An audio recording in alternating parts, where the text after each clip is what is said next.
I mean, there we go. if you Hello, wanted- guys. Welcome if to you- comments section. I'm speaking a little bit because we did have a introduction that was beautiful. I loved it. I was very proud of it. And then pointed out that I wasn't recording the video version. Hi, everyone. Wonder Woman 1984 special time. How do you want to start this very special episode? Well, do we want to talk about...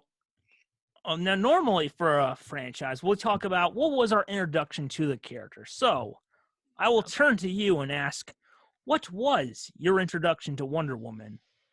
Well, I have next to zero exposure throughout most of my life to Wonder Woman, besides knowing that it was a superhero that existed.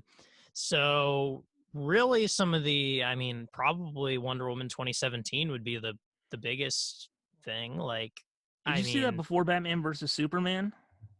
I think so. Yeah, I'm pretty sure I did. Yeah. That movie kind of got me more interested in going back and watching some of the DC movies. And it is kind of my favorite thing that I mean, to be fair, there wasn't a Wonder Woman in more recent, like there wasn't a 2000s Wonder Woman to refer back to, like there is like the Dark Knight trilogy. But I think Wonder Woman's probably the best thing the current DC movie franchise has going for it. Since 2013. Yes. Do you like Wonder Woman or Joker more? Those two movies. Now that is a secret, because I don't want to admit that I think I do like Joker more. Okay. I thought that was a really good movie. So. At least in DCEU, the Wonder Woman one.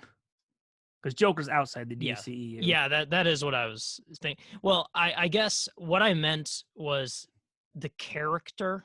Like I think that Wonder Woman, the way she is portrayed, and like this canon of Wonder Woman is my favorite thing DC has going for it.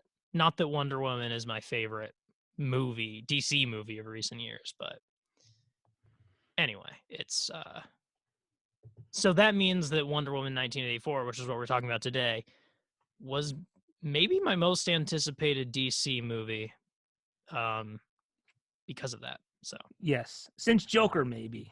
Or yeah, but the thing, I wasn't even anticipating Joker. I wasn't excited for it. I just ended up being surprised and liking it quite a bit. Yeah.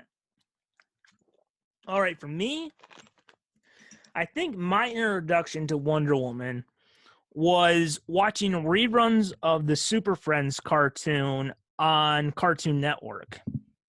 I would tune in to see Batman, Superman, and I'd be introduced to Wonder Woman and Aquaman. And then later, I became more of a fan of her from the Justice League animated series in the 2000s. And then later, when they started doing the direct-to-video movies of DC, starting with Superman Doomsday, produced by Bruce Timm, they did a standalone 2009 Wonder Woman movie that really made me appreciate the character. I'm like, you know what? I do like this character, even without Superman, Batman. And I think the 2009 cartoon movie is better than the live-action one. And I really do like the live-action one, but That's fair. I think the anime one is better. That's fair. Ares is a lot better. Oh, well, that's easy. Yes. All right, so what was your anticipation for Wonder Woman 1984 as we were counting down to it? So one of the reasons I'll say why this was so highly anticipated for me is because, quite honestly, with the amount of praise and belovedness that the first Wonder Woman got, I was disappointed in the ending to that, to the point where I can't rewatch it knowing what's coming at the end of that movie, which is just very disappointing to me. I don't like the villain at all. I think they have such a good first and second act, and they really screwed it up with that one. That said, like I said, it's what they had going the potential I saw that got me really excited. And I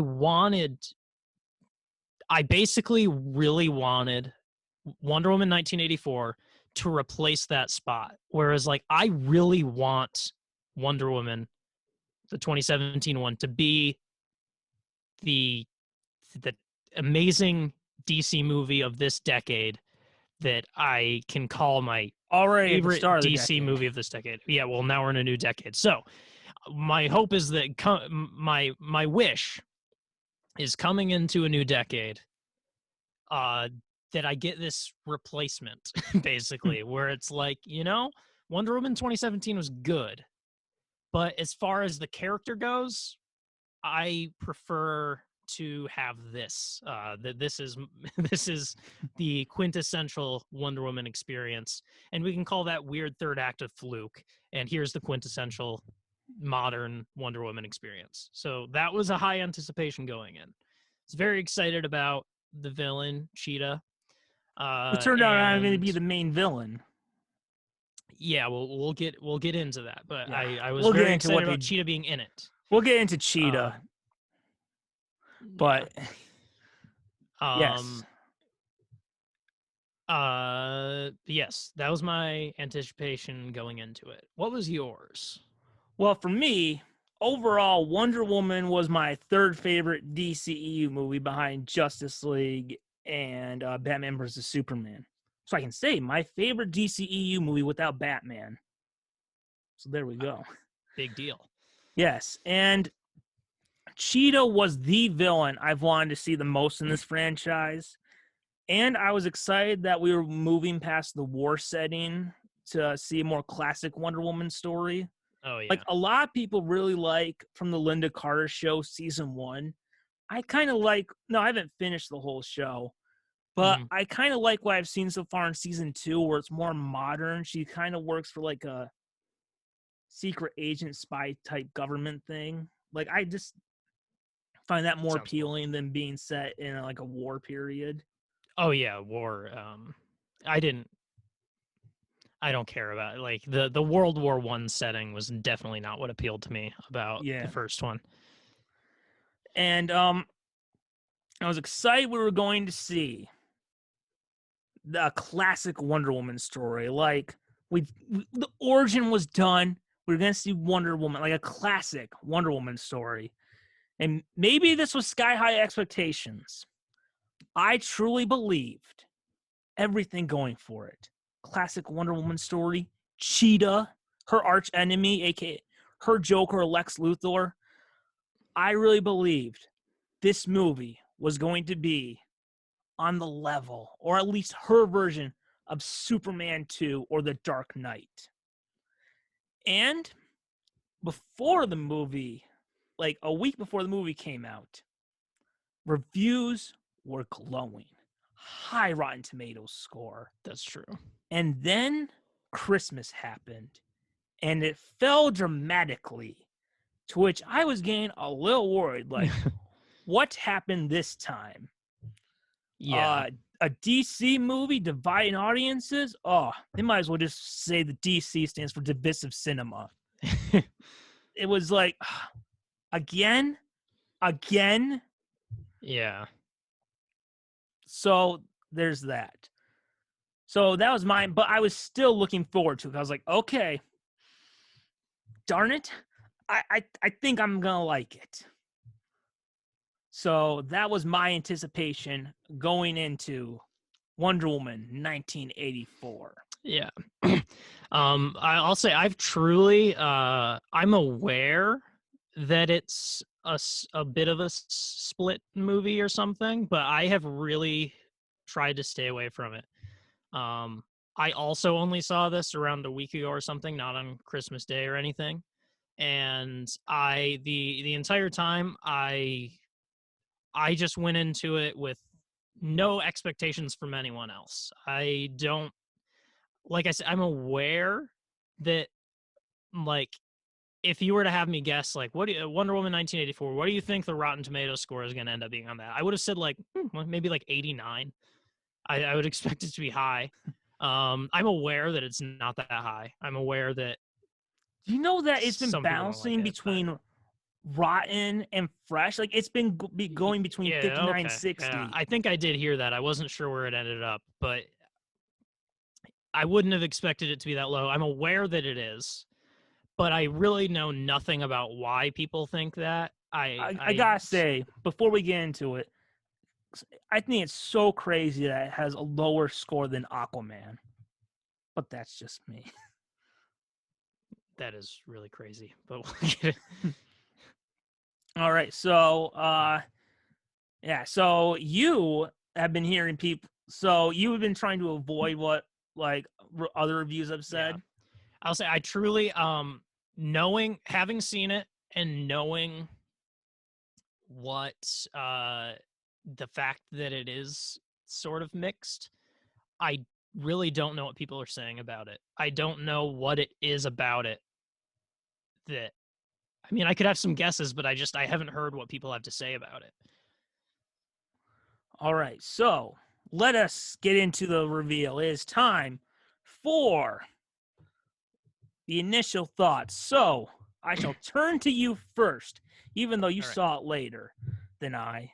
What are your thoughts? I've actually seen it twice. What are your thoughts on Wonder Woman 1984? All right. So I'm trying to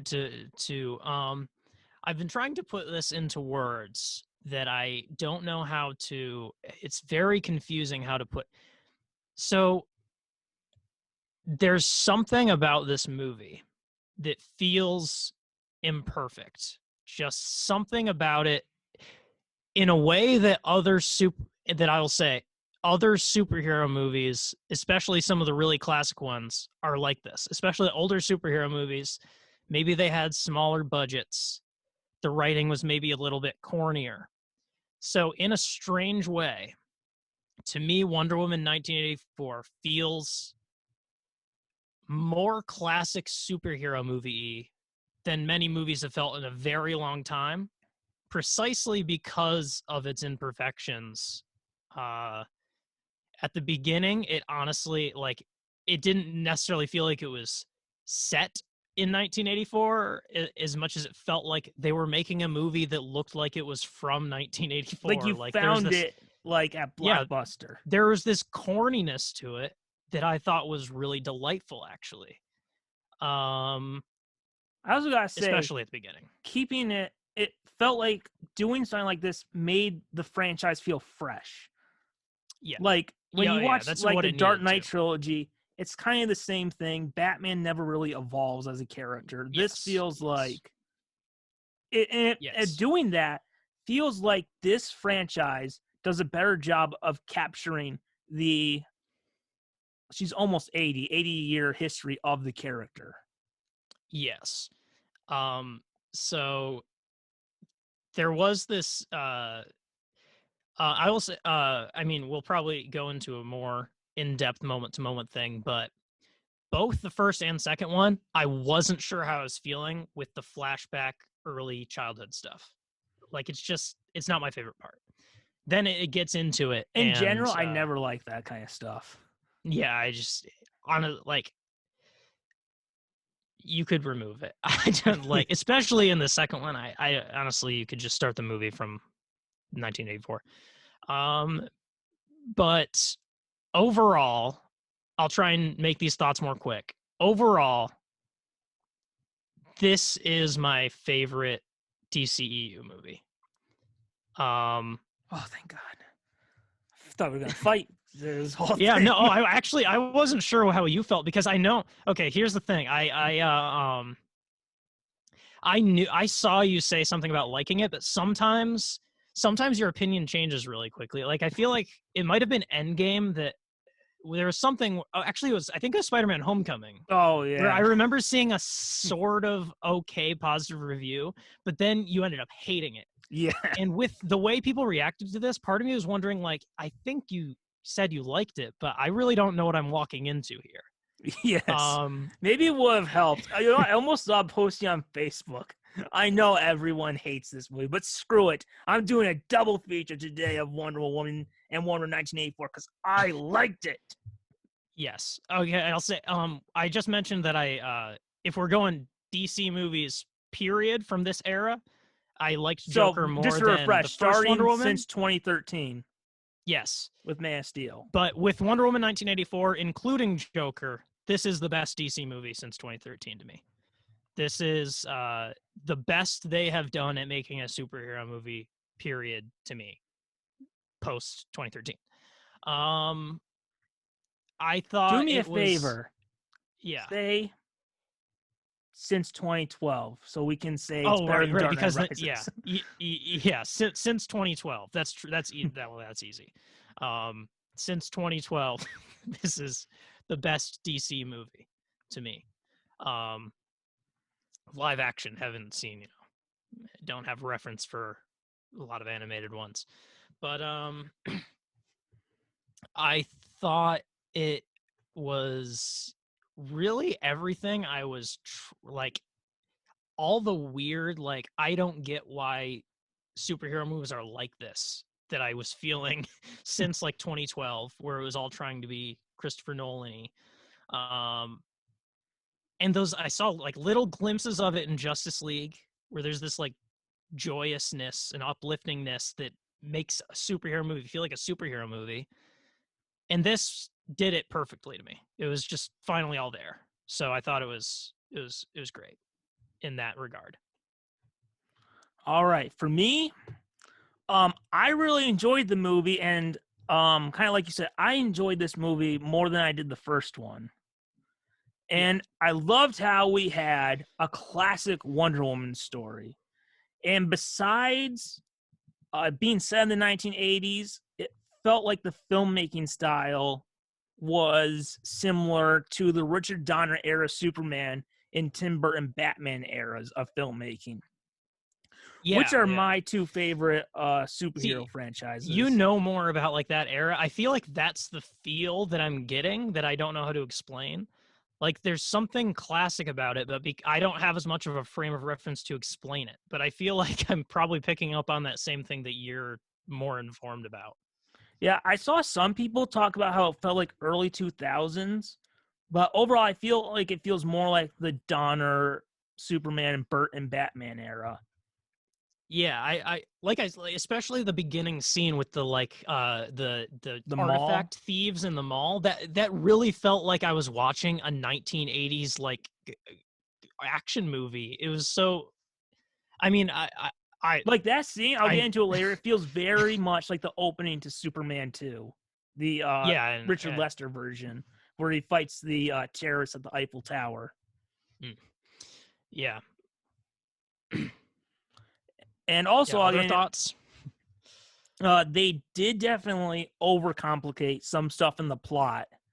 And I was very disappointed in how they completely misused a character, which we'll get into later. Yeah. But while not on the level of like a Superman 2 or The Dark Knight, I thought it was a worthy addition to the Wonder Woman film series. And as I said earlier, I like it more than the first Wonder Woman. So of the DCEU, if it still exists, we won't know until they start filming Flash, but it's my third favorite. It's my favorite without Batman in it. Yeah, like again, I definitely like this. I definitely like 84 more than the first one, and I was being coy about it before.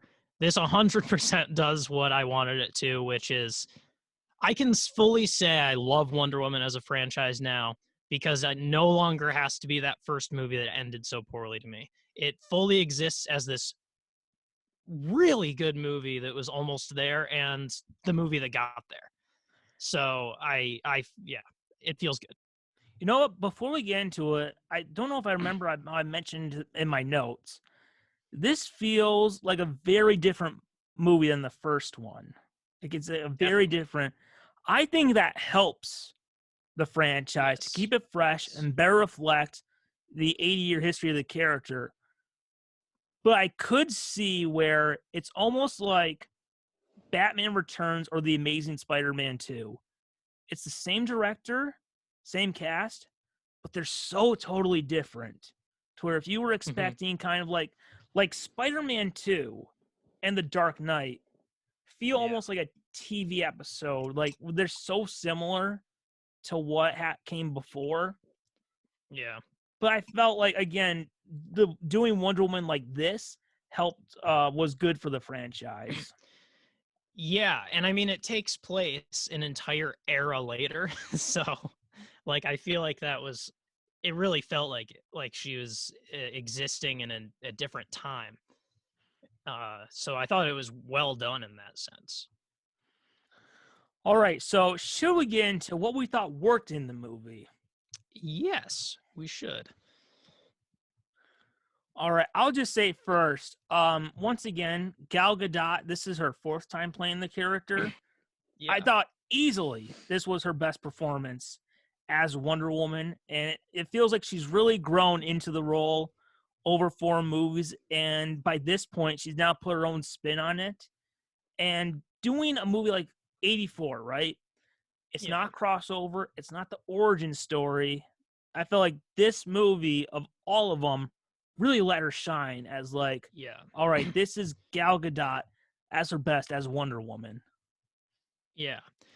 No, I definitely agree. Like even just besides just being Wonder Woman, to me, like I've always mentioned how like I get a little bit of fatigue from so many superhero movies being origin stories and crossovers.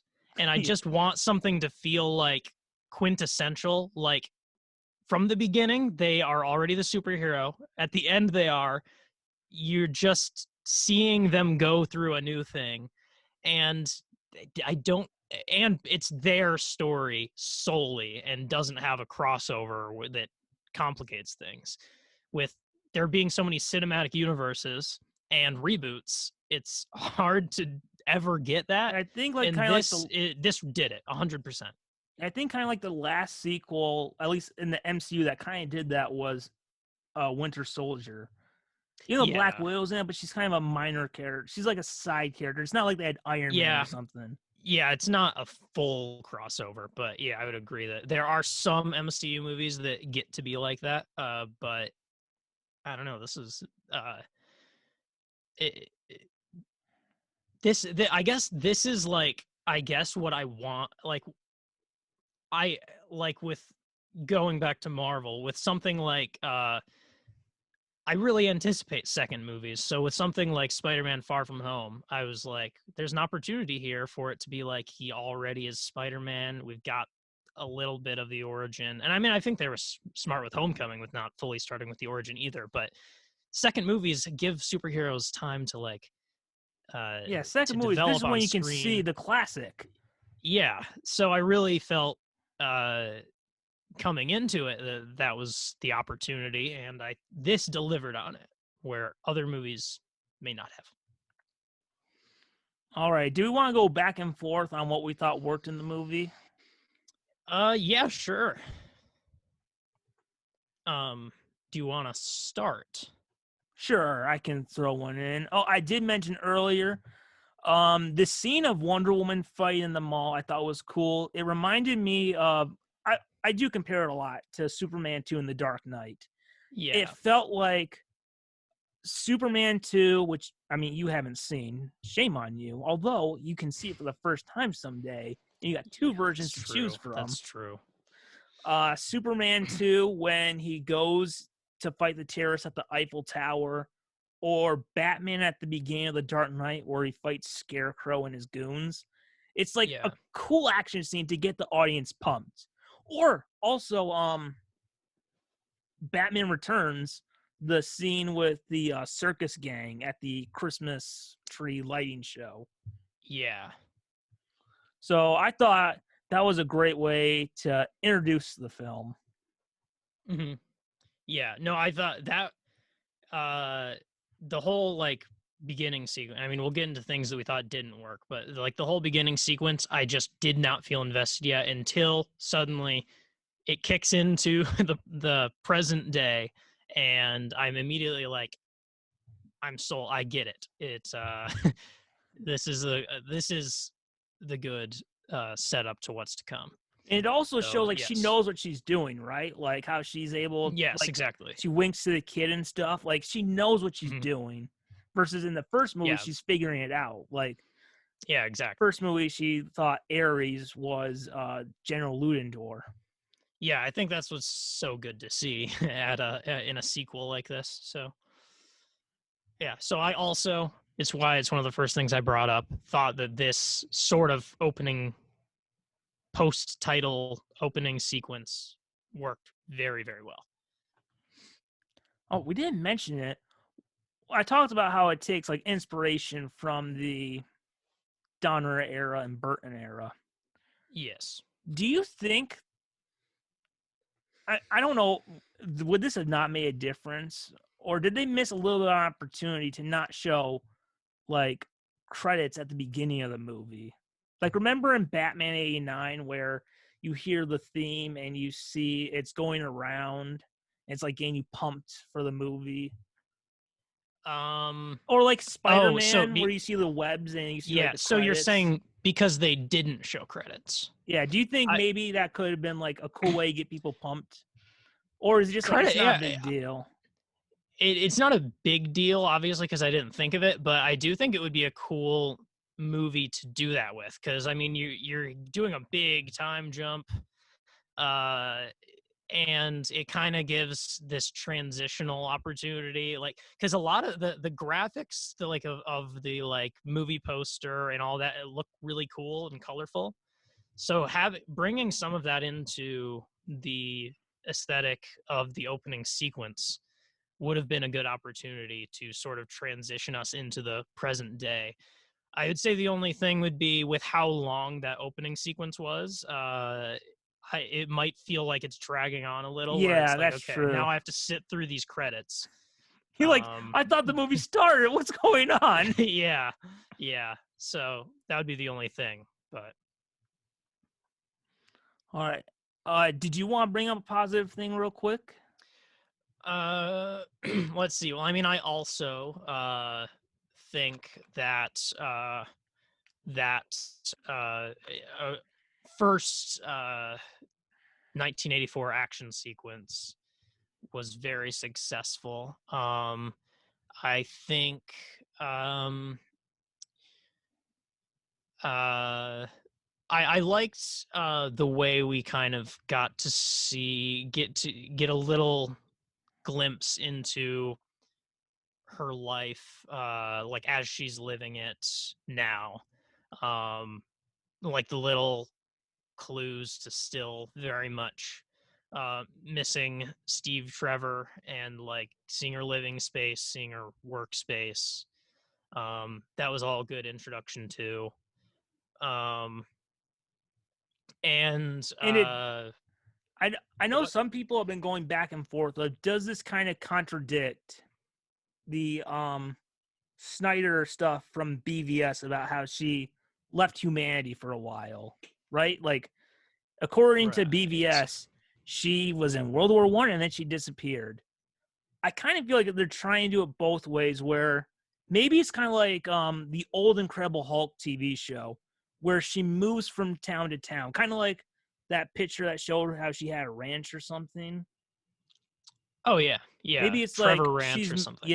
she's moving from town to town, and maybe Wonder Woman, kind of like Batman would be, is kind of an urban myth. Yeah. No, I did actually get the sense from this movie that maybe there isn't like a lot saying that everyone knows Wonder Woman is around. Yeah, She like was in a little she was under the radar.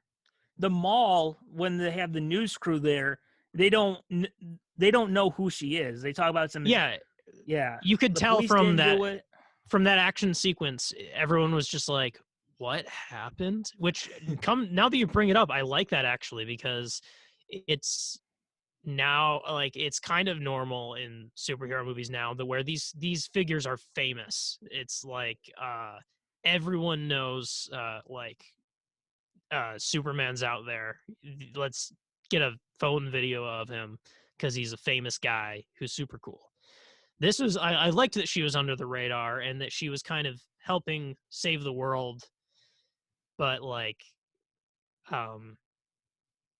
not necessarily getting direct thanks for it. Like it wasn't like everyone was like, Wonder Woman, save us. She was just doing it. So that was Yeah. that was very interesting. And also, it kind of shows like she hasn't really formed a lot of relationships with people. Like we see the picture of an Yes. old Etta Candy, but if she's moving from place to place, she probably has not made a lot of new friends, and she's Yes. still like. It really shows why having Steve is so important all these decades later. Yeah, definitely. You definitely did get a creeping sense of loneliness that she's been suffering from for a very long time. And I guess I'll say another thing I think works. Uh,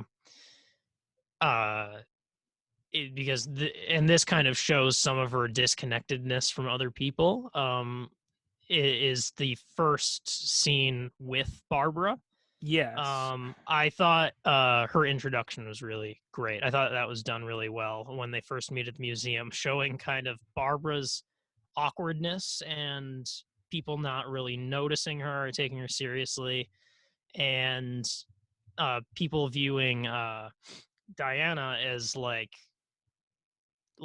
kind of looking up to her and seeing her as uh, uh, kind of putting her on a pedestal, but she's like not totally present in that. She's humble and not super interested in making friends. So Although before that I was all for forget, me. I gotta point something out. If I mean, obviously it's fine because she's moving from place to place. If the third one she's in the present and she stays in a town, you gotta give her glasses when she's Diana.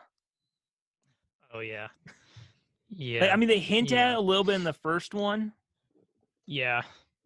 but You got a yeah. point there. So yeah, speaking of Barbara, I thought Kristen Wiig did a great job of playing Cheetah.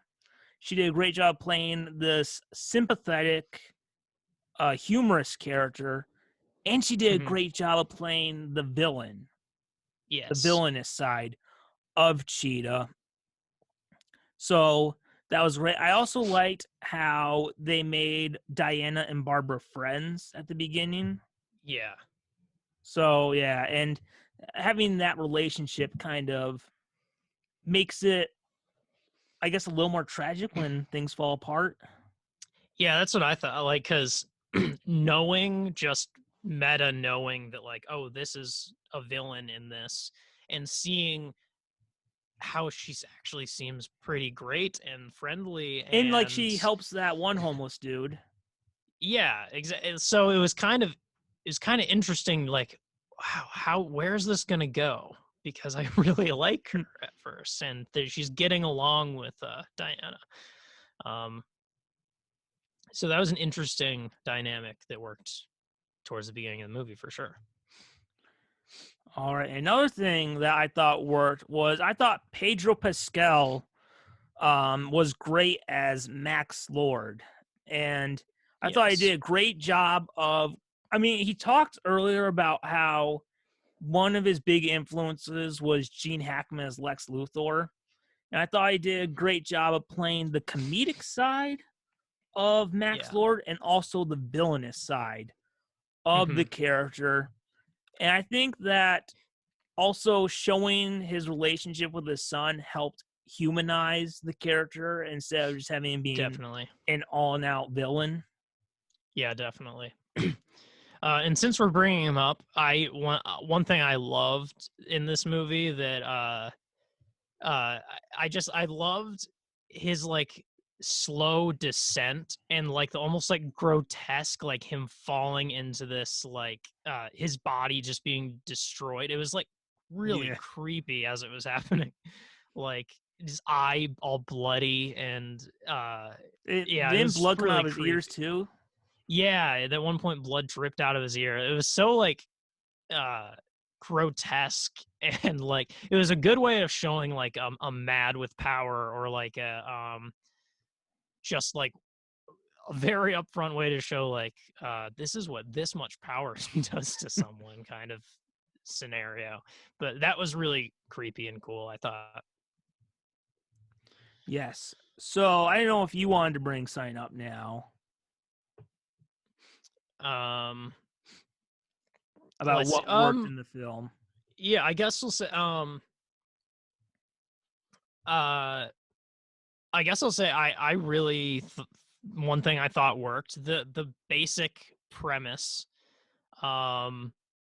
just of like again, like the basic premise of this movie is a pretty simple kind of be careful what you wish for cliche because of the like monkey's paw type artifact. But I realized that I think that's a plot device I really love as well. As I've mentioned, how I like sort of time travel related stuff. I really liked the wishing stone aspect, where it's like I didn't know any plot going of this part of the plot going into it, but I just like when I started to see like um I I guess one thing I was kind of like knowing that Steve Trevor was going to be in it again. I was just like, uh, going into it, I was just like, how are they going to do this? And doesn't it feel kind of cheap for him to have this dramatic death and then just come back? But it was almost kind of, again, like a little bit of an onward feeling where you know what's going to happen and you know it's going to crush you and be sad, but you're just going through the ride and seeing what happens. So I thought the wishing stone aspect, I forget exactly what it's called, dreamstone.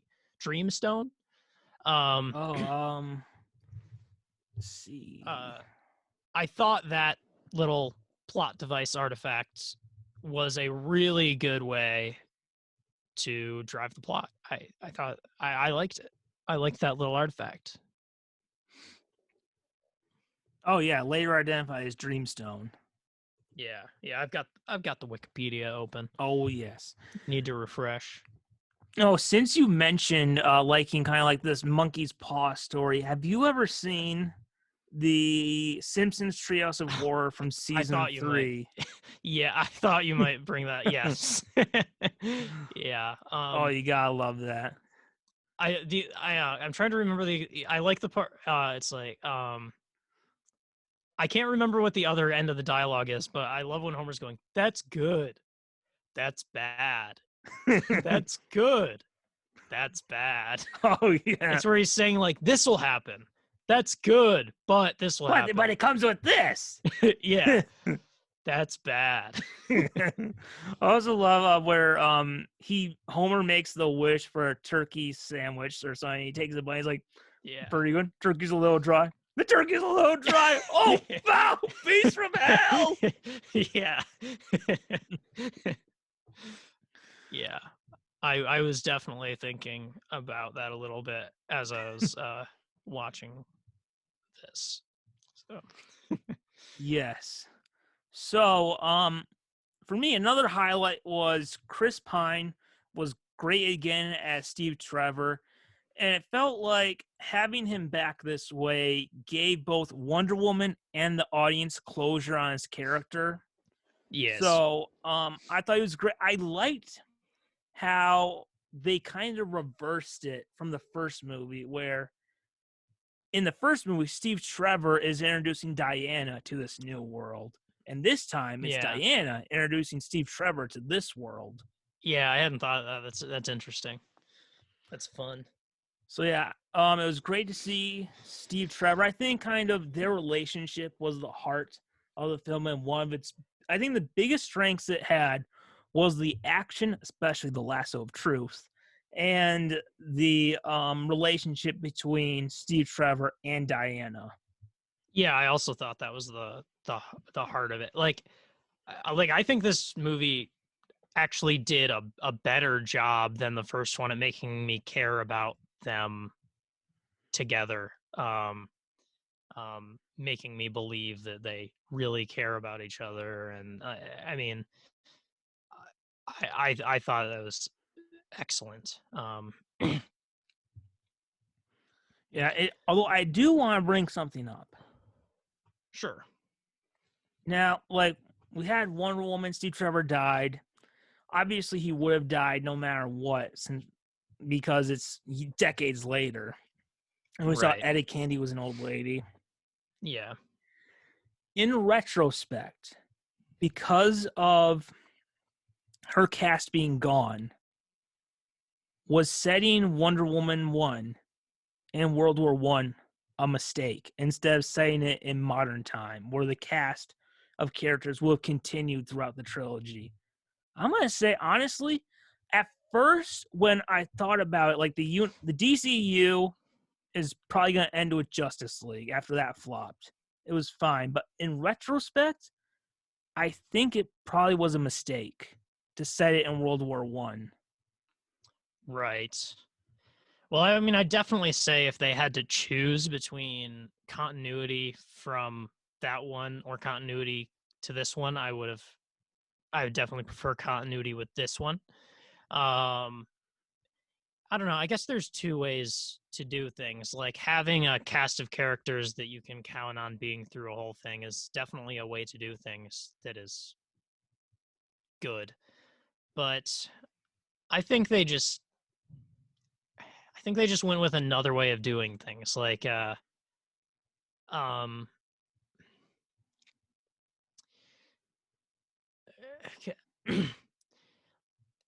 like there's something to like we talked about. The one thing that worked was the like sense of loneliness and Yeah. isolation that Diana felt, and that wouldn't have been possible without establishing that giant distance in time. Yeah, I don't know. I don't know if it. I do think if whenever they reboot, they should have it set in modern time and have the cast follow throughout. Yeah, I would say. I mean, I would have really. I mean, we'll see what happens. I would have really liked for Wonder Woman to have been an even longer ongoing film franchise, which it would have been cool then if from then on it would be set around the same time with the same recurring characters. But I like this as setup. Yeah. All right. Oh, did you ever see this one picture Zack Snyder posted? It was, Probably not. the picture of Wonder Woman from Batman versus Superman that the dude takes in the first Wonder Woman movie. You know the picture that Bruce sends to her in the first Wonder Woman movie yeah. of herself? There's like they have it. Zach posted a picture. It's set from a different war, like sometime in the 1800s, like pre-World War One. I think after the Civil War, and it's Wonder Woman, and she's holding some dude's decapitated heads, and you're like, yeah, that's Okay. okay. All right. That is something, Zach. Yeah, that's Wow. something. Heads. Dark. I mean, was she planning to do a weird puppet show afterwards or something? Probably, yes. So, I guess real quick, I'll throw this in before I pass it over to you. In these movies, there's a lot. There's a lot of history, and really nowadays you only get a trilogy to tell this story. And you want to have so much stuff packed in. And there was a moment in this movie where I realized something was coming, and it got me excited because it wasn't in the first movie. There wasn't really a way you could do it in the first movie without like rearranging a bunch of stuff. But when Steve Trevor and Diana are in the plane and she's talking about how she can make stuff invisible and we see the invisible jet, I was like, yeah, that was awesome. as I saw it starting to come, I was just like, oh, Oh yeah, the invisible jet. Oh, that was awesome. That that was really awesome. yeah. So Um, I guess I'll pass over to you, but there's not much to say. That was awesome. It yeah, got in there. It got in there. yeah. Um, let's see. I mean, I guess in general, without skipping too far ahead, I mean, I just generally really uh loved the entire first like half of the movie's introduction and like further development of the of Barbara as a character and her um slowly becoming Cheetah, or seeing some of the threads start to come together. Um, Also, it was seeing, kind of cool. Before I forget, it was kind of cool, like with Barbara, how they're slowly showing her transition. How we saw kind of both versions of Cheetah. We saw the costume Cheetah, and we saw mutated Cheetah. oh yeah, yeah, that was I liked the many ways they showed that throughout this one movie we got to um see it all basically. Um, like really, she was in a way probably my favorite part of this movie just as a character. I wish there Cheetah, would have been more. yeah, Um, there should have been more Cheetah, and we'll get to that later. yeah. But I liked the like deep like level of insecurity and wanting to seek approval, that it kind of made sense how she kind of got swept up with Maxwell Lord. Sort of seeing that happen, you sort of slowly, with this sense of dread, start to see how she's starting to slip towards becoming the villain. You're like, Barbara, no, don't do that. Yeah. Yeah. And I think it was a really good scene they had where she's after doesn't she beats up her attacker, and the homeless guy is like, Barbara, what's going on? Yeah, yeah, that was a dark moment for sure. Yes. Because that homeless guy seemed so nice. Yes. So for what a delightful person. And then for him to see like, oh, what am I walking into here? This is very dark. Oh Um, yes.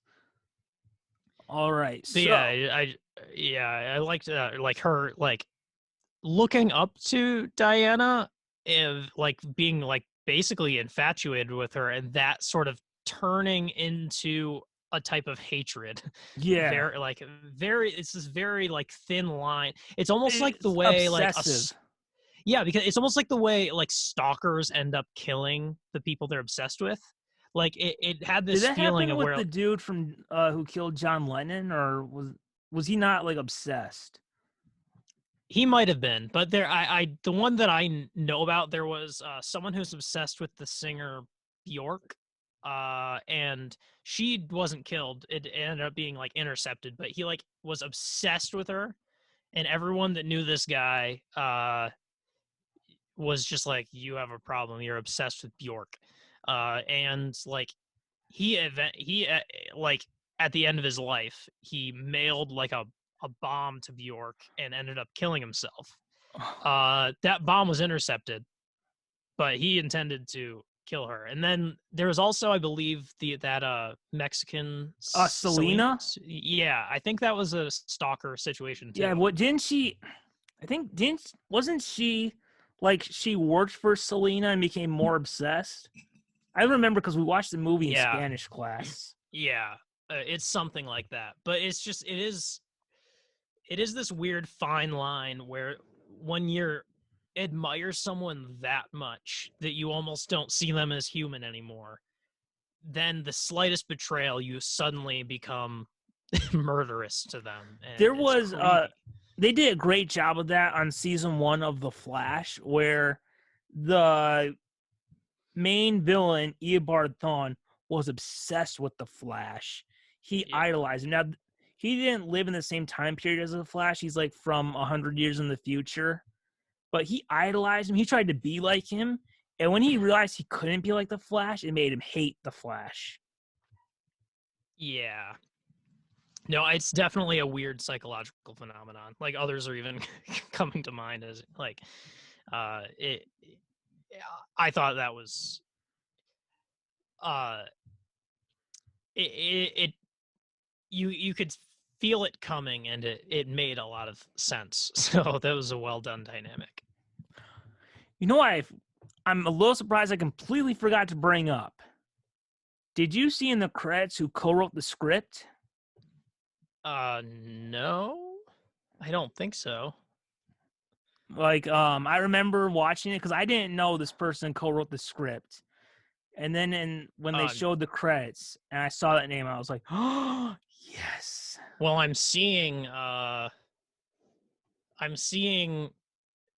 it's co-written I'm guessing it's one of these names. Patty Jenkins, Jeff Johns, There and we Dave go. Callahan. Jeff Johns. Oh, yeah.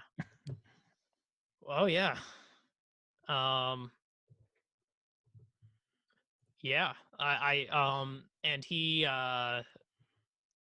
did like he does like a bunch of episodes of a lot of the He's Arrowverse done stuff, right? He's done Smallville, Arrow. He like co-developed the Flash. He's written for some of the best episodes of Titans, and he's like a great comic book writer. Yeah. So yes, No wonder it's a good script. Alas, we never did get to see that Batman script he co-wrote with Ben Affleck. Right. I'm still rooting for that one day to be turned into a comic. Like, if you're not going to use it, don't let it go to waste. Yeah, I know. I'm still waiting for my Spider-Man 4 comic. Yeah, I don't know why. Like, it's weird with Hollywood, like like business complications, because it's just like, why would you want that? Why wouldn't you want to show that to the world? Like, someone worked on it. I'm assuming you paid someone for it. Why not use it? Yeah, it's also like I'm always annoyed by all of the TV pilots that have been recorded but are just never shown the light of day. And I just feel like, can you just release all of them? I don't know. Speaking of that, the Wonder Woman pilot from 2011 for NBC, I heard it's really bad.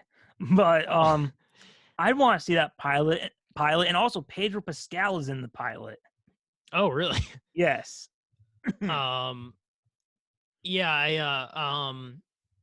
I don't know. Like, I understand. Like, it's all about like protecting, I think, brand or character. But I just like, I'm a morbid person. I don't care how bad they are. Some pilots out there are probably good.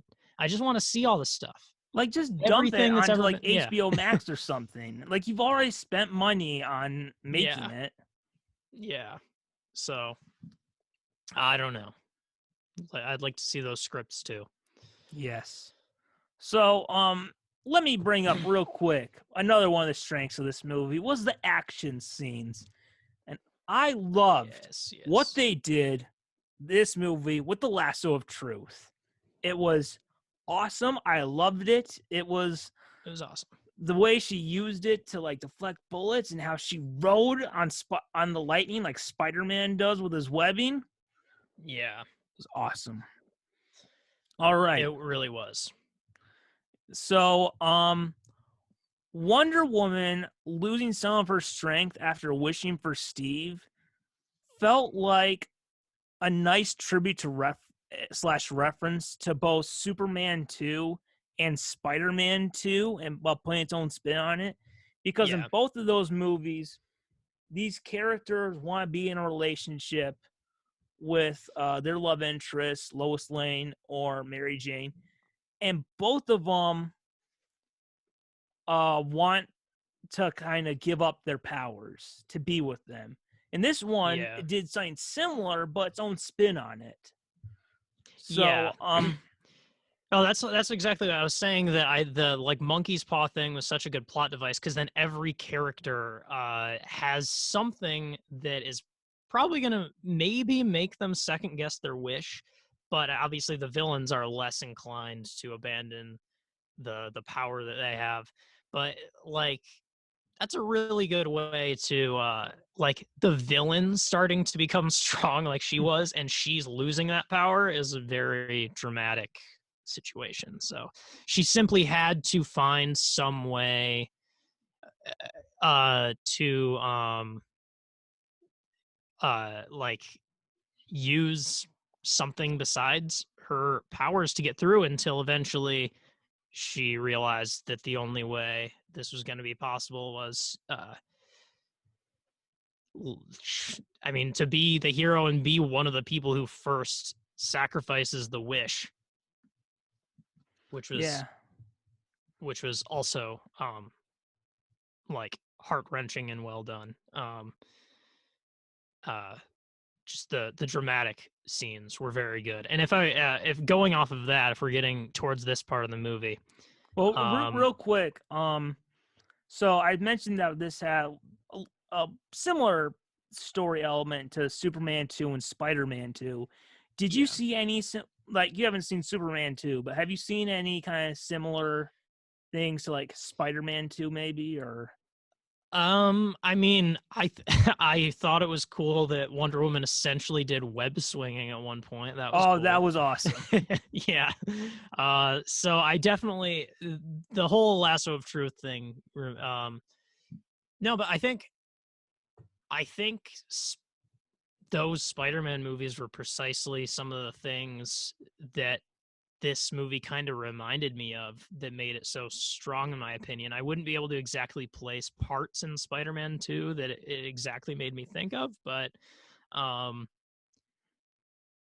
it was either like I was getting a vibe of either like Sam Raimi Spider-Man or something like an 80s action movie, or like you said, like a Superman 2 type of thing. It felt very reminiscent of superhero movies of yore, if you will. I thought it was a nice refresher. Yeah, definitely.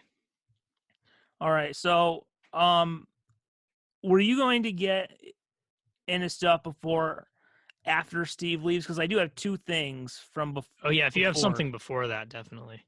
All right, so having Diana not wanting to give up Steve made her feel more like a real character, and it shows how much of a hero she is when she does give him up. So I thought the moment where they're in the apartment and Steve is telling her to renounce the wish, and she says, "I've done all this stuff. Why can't I just have this one thing?" was one of my favorite moments of the movie. Yeah, and then great. Like some people are like, well, that makes Wonder Woman a jerk. But I'm like, but no, it shows she doesn't want to, and that's what makes her doing it show why she's such a great hero. See, this is why I'm glad I didn't know about what people had to complain about. It's still it's like people complaining of Luke being a jerk, and I'm just like, why do you want everyone to be so perfect? Well, in like The Last Jedi, the story is about Luke becoming the guy he once was again. Yeah, it's like I don't know why they would want her. Like, if she was, it would be, this movie would not have the same punch if she were like, oh, I have to give up the love of my life to save the world. And how horrible would it be if Steve was the one saying, no, Diana, don't do it, please. I don't want to leave. I have to let you die again. That this is why you don't write movies. Okay. Yes. People who think that. Yeah, I thought that those scenes were very touching and poignant. So yeah, and also after that moment, the moment, like, I mean, we it's built up the whole movie about how Wonder Woman, her connection to Steve after he's gone is like how he's able to fly, and then she like fly a plane, and then he gives her the advice about, well, it's just, being in the air or whatever. And then there's that awesome moment where Wonder Woman is able to fly, and you're I like, was yeah. Like, This is especially after a exactly scene like that, yeah. it's the thing that pumps you up again. Like, No, yeah, she's back. I was exactly starting to work towards saying this because potential favorite scene of the movie. I thought that was so awesome when like she's obviously devastated and doing the thing she doesn't want to do at all, but simply has to do to save the humanity. And this like juxtaposition of this incredibly beautiful scene of her like discovering she can fly through the sky, through the blue sky and clouds, and like see the perspective of like Steve did as like a pilot, and like referencing that earlier part of the movie. Like it's very beautiful and happy, and you're seeing Wonder Woman back at it, but it's also after such an impactfully sad scene that it was just like it was one of the best moments in the movie to me.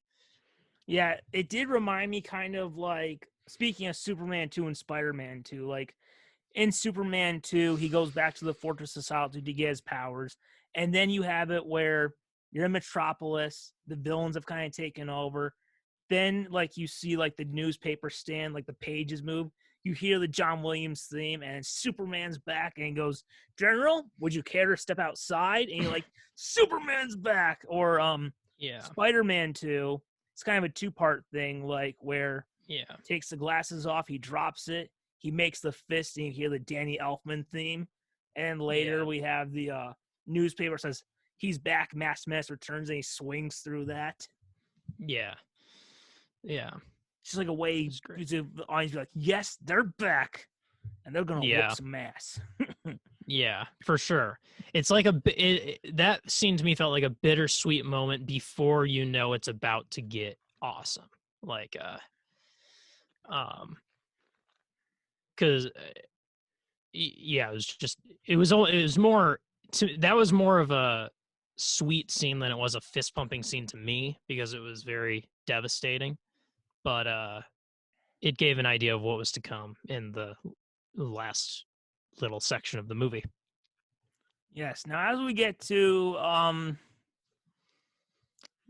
towards the end of the movie, did you have a thing to bring up about what worked? I think not before getting towards the end of the movie. All right, because I only have like I mentioned, all I have left is the climax and the post credit scene. Yeah, that's about all I have left too. But I'll bring up again. I really liked the deep descent of Maxwell Lord, looking creepy and falling apart, and just kind of seeing humanity really struggling because of all of these wishes was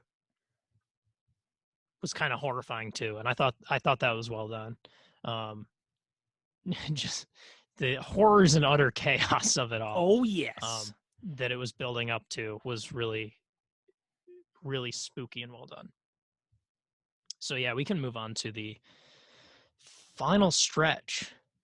All right. Now for me, once again, I loved Diana, how like towards the end where she had to convince people to give up their wish.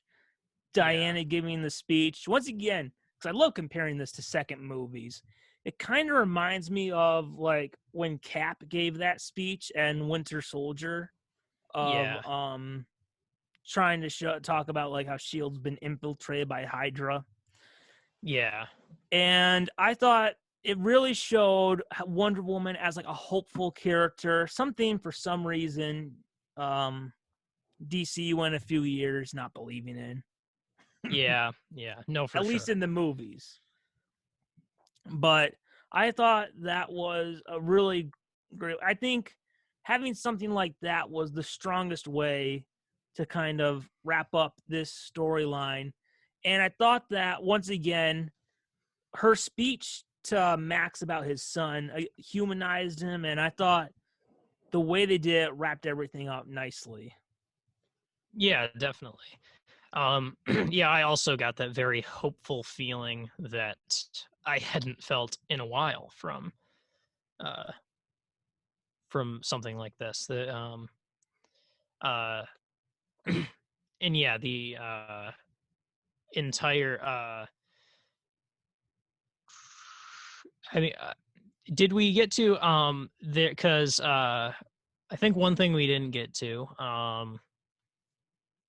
the trying to remember if there's trying to remember all the action sequences with Cheetah. Okay. Oh yeah, there's one before. I was trying to think. There's one before the Apex Predator one. It was the one in the White House. Yes, it's easy to remember because there's very few of them, but we'll get into that Yeah, later. exactly. But it did. You did remind me. I wanted to bring up the White House Oh, that was awesome. sequence. That was a really awesome one too. Especially with she has the lasso and everything. Yeah. I was actually gonna like. That's probably the coolest Cheetah action sequence in the movie. Is that one? that one's really really cool. Her outfit is on point. It's like you start to be like, okay, I'm fearing your power now. This is scary. And you're seeing Wonder Woman really at the end of it. Although yeah, we this saw is her defeated. That one scene where she's like up against the wall is totally broken almost. Yeah. But I was reminded of that. Yeah, that part was incredible. But I was reminded of that because it we're around the point in the movie of the reveal of Cheetah's wish, basically, on the plane to fully transform into Apex Predator. Oh yes. And seeing the um I liked that, like, you're seeing the level of unhingedness that Max Lord has gotten to, that he's just like, I am being utterly destroyed right now, and I know you've already gotten a wish, but hey, like, I'll give you another one. Yes. Like anything, I'm God. I don't know how he was able to do that, but apparently he was able to do it. I feel like the idea was that, like, she got the original wish off of the stone, and now he's the stone. it's kind of a new stone if he's the stone. That's what I was thinking. Like, but and also he can, like, he's a sentient stone in a way, and he can do whatever he wants. He's God now. So I mean, I guess if he wanted to, why not change the rules? yeah, if you have the rules in your brain. Yes. Yeah. So yeah. Remember when the kid asked, "I just want to spend more time with you, Dad," and then like the way you can tell the wish happens is the hair moves and you hear the wind. I was just like, "You stupid kid! You should have asked for something more." Yeah. Yeah. No. Wait, was it? I remember the kid almost wished for something, and he was like stopped. I think then like he does. He ended up, and then like he touches his dad's knee and makes the wish. Yeah, and I remember like he wasted his wish. Well, because he wanted his dad to be as successful as he wanted to be. Oh, is that what his wish was? I think because he said, "I'm working to be a great man," and then I think it's like he puts his hand on his dad's knee and says, "Then I wish for that too," or something. Oh, see, I couldn't really hear him, and I thought he said something like, I wish you were good," or something like that. Like, I couldn't understand. So and part of like he gives up his wish to be the same as his dad's. Oh, okay. Because part of me was trying to figure out if, like, it was his son's wish that ended up bringing the humanity back in him. But no, like, because I think like even before everything, like he clearly cares about his. I mean, he cares about his son. He's a little overwhelmed, but he still like clearly cares for the kid. Yeah, for sure. He got completely consumed by many types of greed. Yes. So, I only have one last thing positive to bring up, which is the post-credit scene. If you wanted to bring up anything else you thought worked. Um, let's see. Um, I everyone renouncing their wish was a really cool moment. Um, I love that at the end of the day, the way Wonder Woman saved the day is not necessarily with her just raw like power, but with just being innately good, Yeah. and that really like making a difference for people. I liked the idea that like she was really down. It seemed like she wasn't going to be able to do it. That humanity is donezo. But just by like putting her heart out there and like to the world, that was a very that was a very good way to have the problem solved, I guess.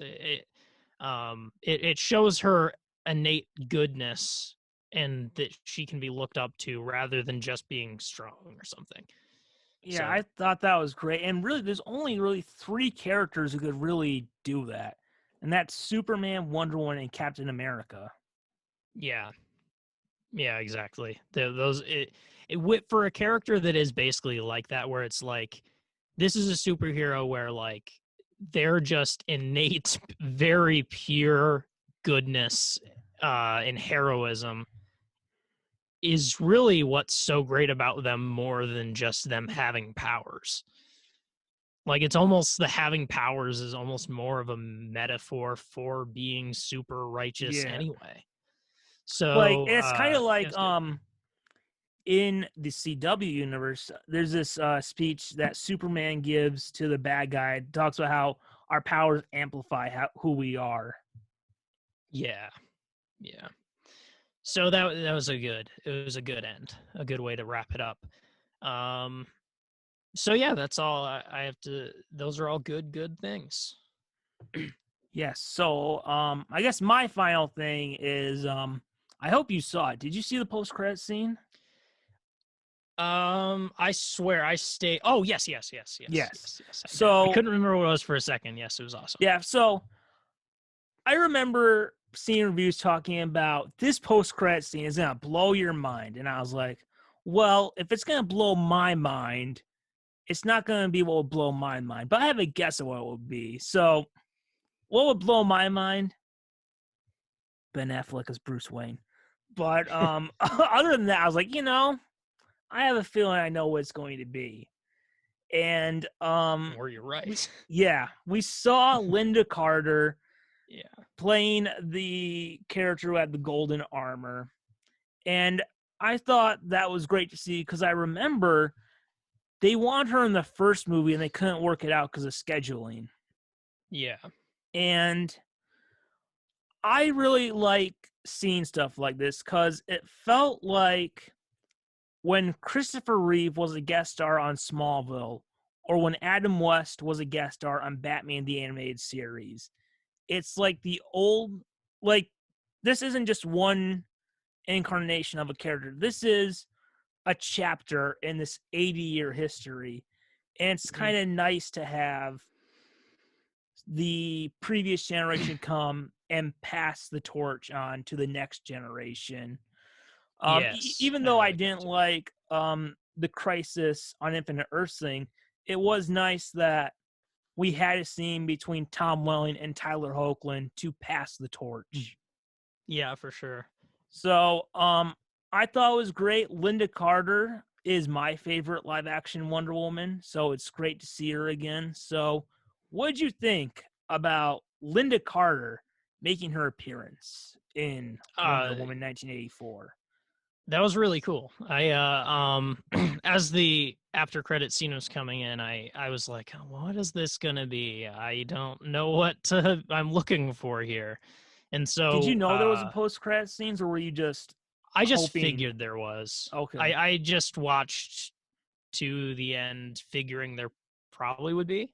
And it wasn't until like she turned around and I was like, I see. It's that kind of post-credit scene. So Yes.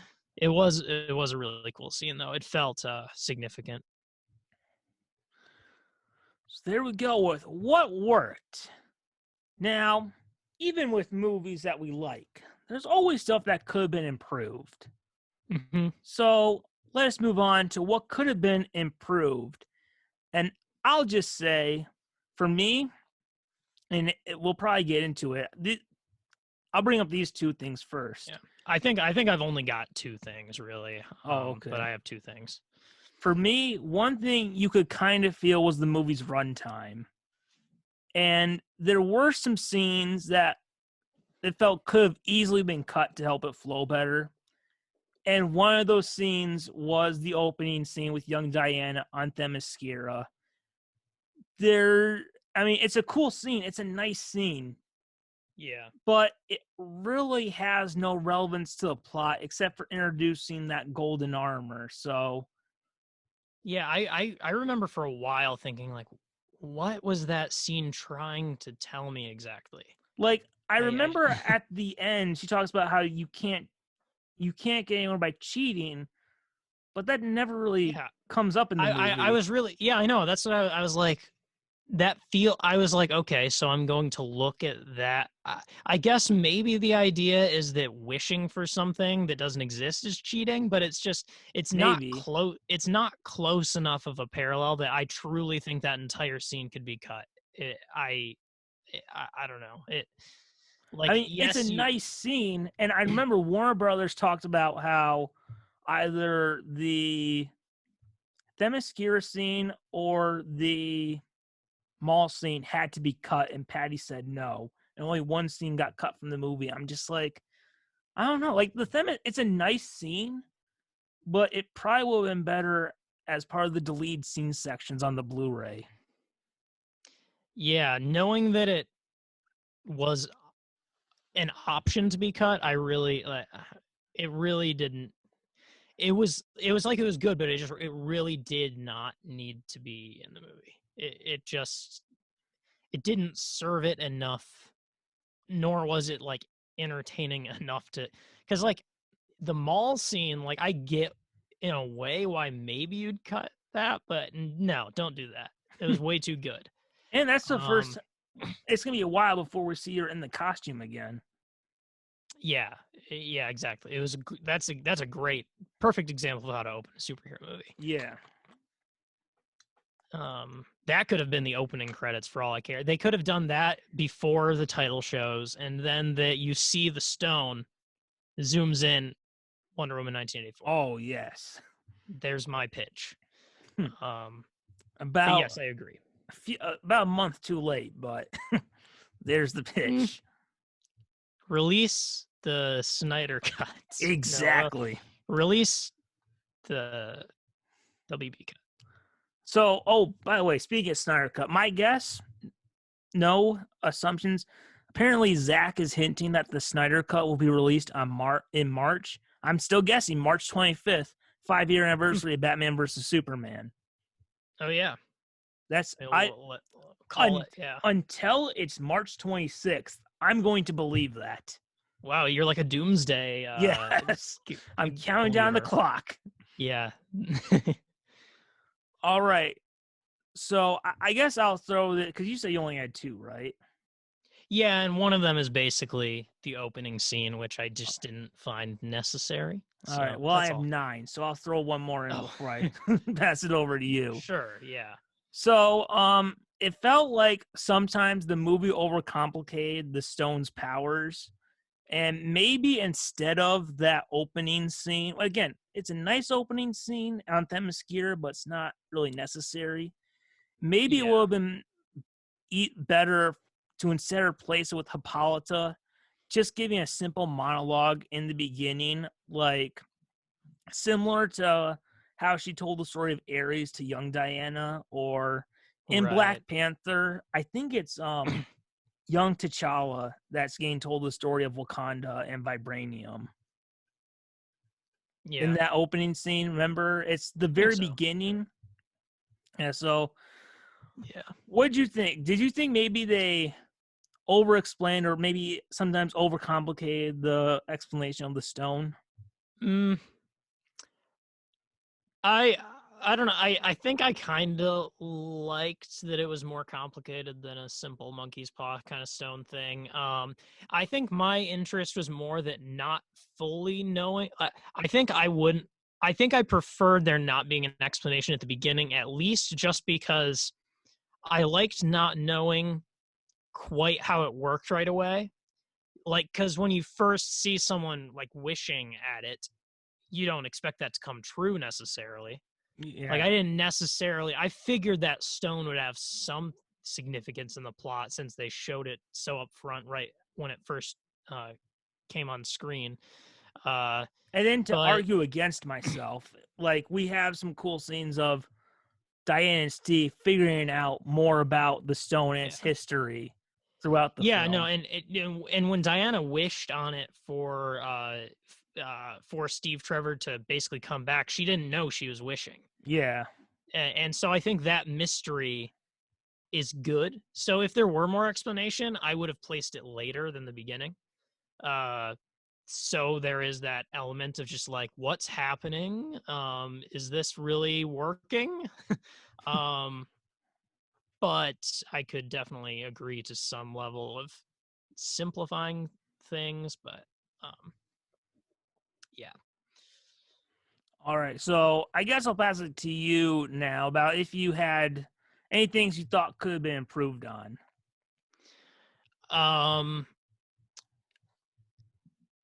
there was one big thing I thought was if I were to add a scene to the movie, this is what it would be, and it's just generally explains my overall. I can tell that this is one of your main critiques too. What I'm about to say. Okay. I'm hyped Generally, now. generally, Cheetah was such a good character; it should have been explored way more. Uh, she could have definitely been more of a main villain. I liked Max Lord as a villain. I liked that whole thing, but I would have almost preferred him being the side villain to her directly trying to get at Diana as some kind of weird revenge for feeling slighted. But even if not, even if I would have been more fine with her being a more side villain if it was just explored a bit more. And I think the thing that would have almost made the movie perfect was just a scene. Like, I was surprised that the last scene with Cheetah was the last scene. I thought there was going to be just some kind of more like epilogue kind of. I think I honestly expected the post credit scene to be something with Cheetah. I thought it was Oh, going to be. Uh, at least I was I didn't necessarily expect it, but I was hoping. I was just like, I feel really unresolved with the yeah. Cheetah stuff. I I'm remember when we first see her at the in full cheetah form, I'm realizing, oh my god, they Dark Knight two-faced her. Like one scene and that's it. yeah. So, Like yeah, and then like I maybe your feeling is more that you wish there would be more full classic Cheetah and action sequences like that. I didn't necessarily mind the slow transition into finally getting basically the one action sequence with that. It was just an overall feeling of feeling like the character didn't fully resolve, and it's like I don't think there's like if there was going to be like Cheetah was also going to be in the sequel or something. well, that's something that is being discussed. Okay, because then it would be okay. But as far as just this movie goes, I felt very unresolved with her storyline. Yeah, for me, I really enjoyed Wonder Woman 1984. But the one thing, the biggest to me, borderline insulting thing, was how they completely wasted Wonder Woman's arch enemy who like Cheetah is her Joker and her Lex Luthor. Yeah. And well, like I like her in the movie, but I just think it would have been better to save Cheetah for her own movie or go the Batman Returns and Batman Forever route where halfway through the movie she's full Cheetah and then the villains team up together.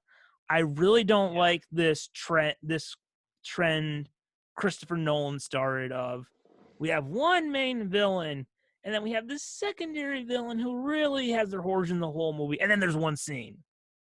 Like Batman Begins, we had Scarecrow and then Ra's al Ghul and then Joker and then Two-Face and then Bane and then Talia or Amazing Spider-Man 2, Electro, Green Goblin.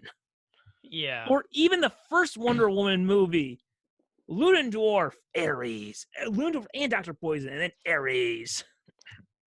You're saying I almost always like the secondary villain better, but I always feel like it's almost, especially with the first Wonder Woman and this one, it a little bit feels like it's like, oh, Wonder Woman's practically a god. We have to have something bigger than just an evil person. Yeah. It has to be an evil god, or it has to be someone with the power to completely destroy humanity with a magical wish and wanting all power. It's like I would have preferred, and I think I said this, like I was very excited. No, like I thought that Cheetah was going to be the main villain, leading up to like as talking about it in the past. I remember saying I would have thought that means this is going to be a more grounded story. There's a good chance for just a one-to-one arch nemesis kind of story. It turned out that I do think it's more grounded than most universe-ending superhero movies, so I liked that and everything. And I liked Max Lord as a villain a lot, but I didn't get that arch nemesis feeling so much, where it felt like it was the main antagonist, and I feel it could have been too, like Cheetah could have worked. He could have done this really cool thing about how Wonder Woman is the past and fantasy. Cheetah is the future and science. Yeah, I even think there was a way to make the movie basically nearly the same plot-wise and the things that are in it. Maybe Max Lord could have been the secondary villain, and somehow Cheetah taking the reins more as the main person who's actively trying to be a nemesis to Wonder Woman. I think there would have been a way to do that. Like, I think there would have been a way to like make Cheetah the final fight of the movie in a way, and maybe the resolution is still all the wishes are undone. But it just felt like I would have wanted more. Like, also Diana and Barbara had more of a connection than her and Maxwell Lord. So I don't know. Like, again, and I actually really liked Maxwell Lord as a villain. It's just the fact that the secondary villain in that movie was so good. In fact, my favorite part of the movie. It kind of makes it like, oh man. Yeah, like I really do prefer like the Batman Returns and Batman Forever route. Like the first half we have the villain's origin, by the second half they've teamed up. Like whether you go to Batman Forever, excited for Two-Face or the Riddler, you kind of gain your money's worth. Versus the Dark Knight, if you go in excited for Two-Face, you're going to be disappointed because it's only one scene. Yeah. So I really wish they would have gone, especially because they're taking so much influence from the Burton and Donner eras. I wish they would have followed the Batman Returns and Batman Forever route with having the villains team up. Yeah, and I think I kind of thought that's where it was going for a time, because it was like there's so much focus on Barbara as a character and her slow descent and starting to desire her desires a little too much. So I think I almost thought it was going to be like, I'm the main villain, Cheetah. This other guy, I'm going to tap in because that's the last thing I need to be all powerful, is what he's got going on. Instead, it was more like, I'm the main villain, Max Lord, and my hunger for control and power is going to destroy all of humanity. And I can tap in Cheetah to help me get to, kind of Yeah. deal with the Wonder Woman problem. She's almost So the it's sort of just, henchman. yeah, that's kind of what it felt like, and it would have been cooler the other way around. Yeah, I really enjoyed the movie. I don't want to take this away, like, for people who are just fast forwarding. I really enjoyed the movie. Yeah. And I thought what we had at Cheetah was really good. And Kristen Wiig was great. But I just thought the script completely misused her arch enemy. Like, imagine a Batman movie where they do that to Joker. Like, you'd be so disappointed. Yeah, just an absolute side villain, and it's the Joker. Yeah, for sure. All right. Well, that's not what I wanted. And I'll also say, like, my positive take on this is that, like, it's another example of a movie that technically did something I did not want it to do, but despite that, I really liked it. I really liked it despite that. Like, I don't really need this to, I'm fairly satisfied with it as is. I think, like, there's a, like, Cheeto's my favorite part of the movie, and she is in a lot of the movie, so it's not like an absolute disappointment. I just think there are some small improvements. Yeah, like overall, I really enjoyed the movie, but the way they use Cheetah, if this is how they leave it, I do feel it will be a stain on this incarnation of Wonder Woman. Yeah, it will feel a little soured if I really if I really never get to see her.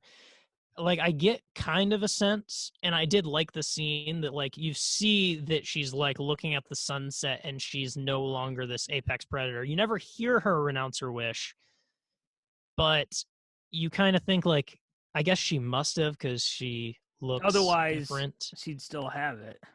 Yeah, so that's kind of an interesting way to do that, to not say it but show it. Like, I think that's well done. So I get that there's some resolution that maybe I just didn't attach to enough. And maybe I should, like, in a rewatch, go like, that is the resolution. Take that scene as the resolution. Because it is a nice scene. But I don't know. As of now, one watch in, I remember feeling a sense of incompleteness with her character. All right. So one thing I'll throw out there is that, look, I know it's set in the 80s, but some of the 80s jokes did get tiring after a while. Oh. Like, you know what was another scene that could have been cut? The Steve Trevor fashion show. Oh, yeah. That was like, this is going nowhere. Yeah, I mean, it did kind of feel like a couple things. Like, one, they were shoving in a lot of the, like, he's learning about the world, Like, and she's when showing it to him. he couldn't figure out how to get the bike to move Yeah. or whatever. Yeah, and the other thing is, it almost feel like any movie like this, it's like, it almost can't be helped that there's always a scene where it's like, haha, 80s, right? Yeah. And that's basically it. Yeah. You know, clothes were so bright in the 80s. Yeah, honestly, I don't necessarily like those clothes, but I kind of dig the bright primary color thing. Oh, yeah. Bright. We'll see. It's nice. Get you cheery. Yeah.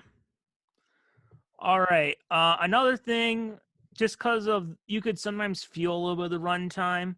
I thought some of, like, the Max Lord granting wishes stuff could have been cut. Like we didn't need Yeah, I guess. constantly need to go back and see it over and over again. Yeah, I guess that's true. There were a lot of examples. Yeah. We're like, all Like, right, we get it, Max. yeah, Love your you can granting wish. wishes. Truly, anything can. You really can wish for any. Yes, we get it. Life can be Yeah. good, but it can be better. Yeah. All right. Now, I've been going back and forth on this. I'm curious about what you think. Yeah. I wonder if Diana renouncing her wish would have been more powerful if we had seen Steve with her and ultimately disappear instead of her walking away and doing it. Although I don't know if she would have been able to do it if he was there. So I've been going back and forth on it. I feel like I wanted the scene to feel a little more powerful, but I don't know if it would make sense for her to still, if she could have been able to renounce the wish if she still saw him. That's interesting because I think I thought the way it was powerful. Like there's something more real to me about not wanting to look, and that makes it, because then you also are left with this sadness of just like knowing that, like, as she's walking away, you don't get to see it at all. He's basically just died again. She Yeah. renounces the wish, walking away, and he's dead. The not being able to see that, to me, makes it more powerful to me. I think I don't know, maybe it's sort of a little bit like the horror movie thing of it, things being scarier if it's just implied, or right around the corner kind of thing, except it's the sad version of a horror movie. Sad movie. So yeah, I liked that. I almost brought that up as one of the things I thought worked. So yeah, it's something I've been going back and forth on a lot. Although it did remind me, I did skip over a point featuring Steve Trevor. Now we talked about sometimes the stone was overcomplicating stuff. I do think having Steve Trevor in someone else's body was overcomplicating it a bit. Versus, I think it would have been as, or even more effective if he took the place of someone who lived and that other person died, versus I'm in their body now. And she's like, I only see you. Because at first you're like, what is going on?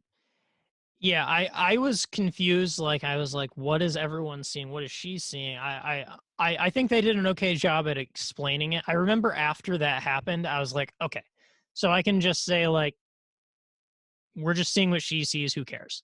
I kind of feel like they made it more complicated than it should have been.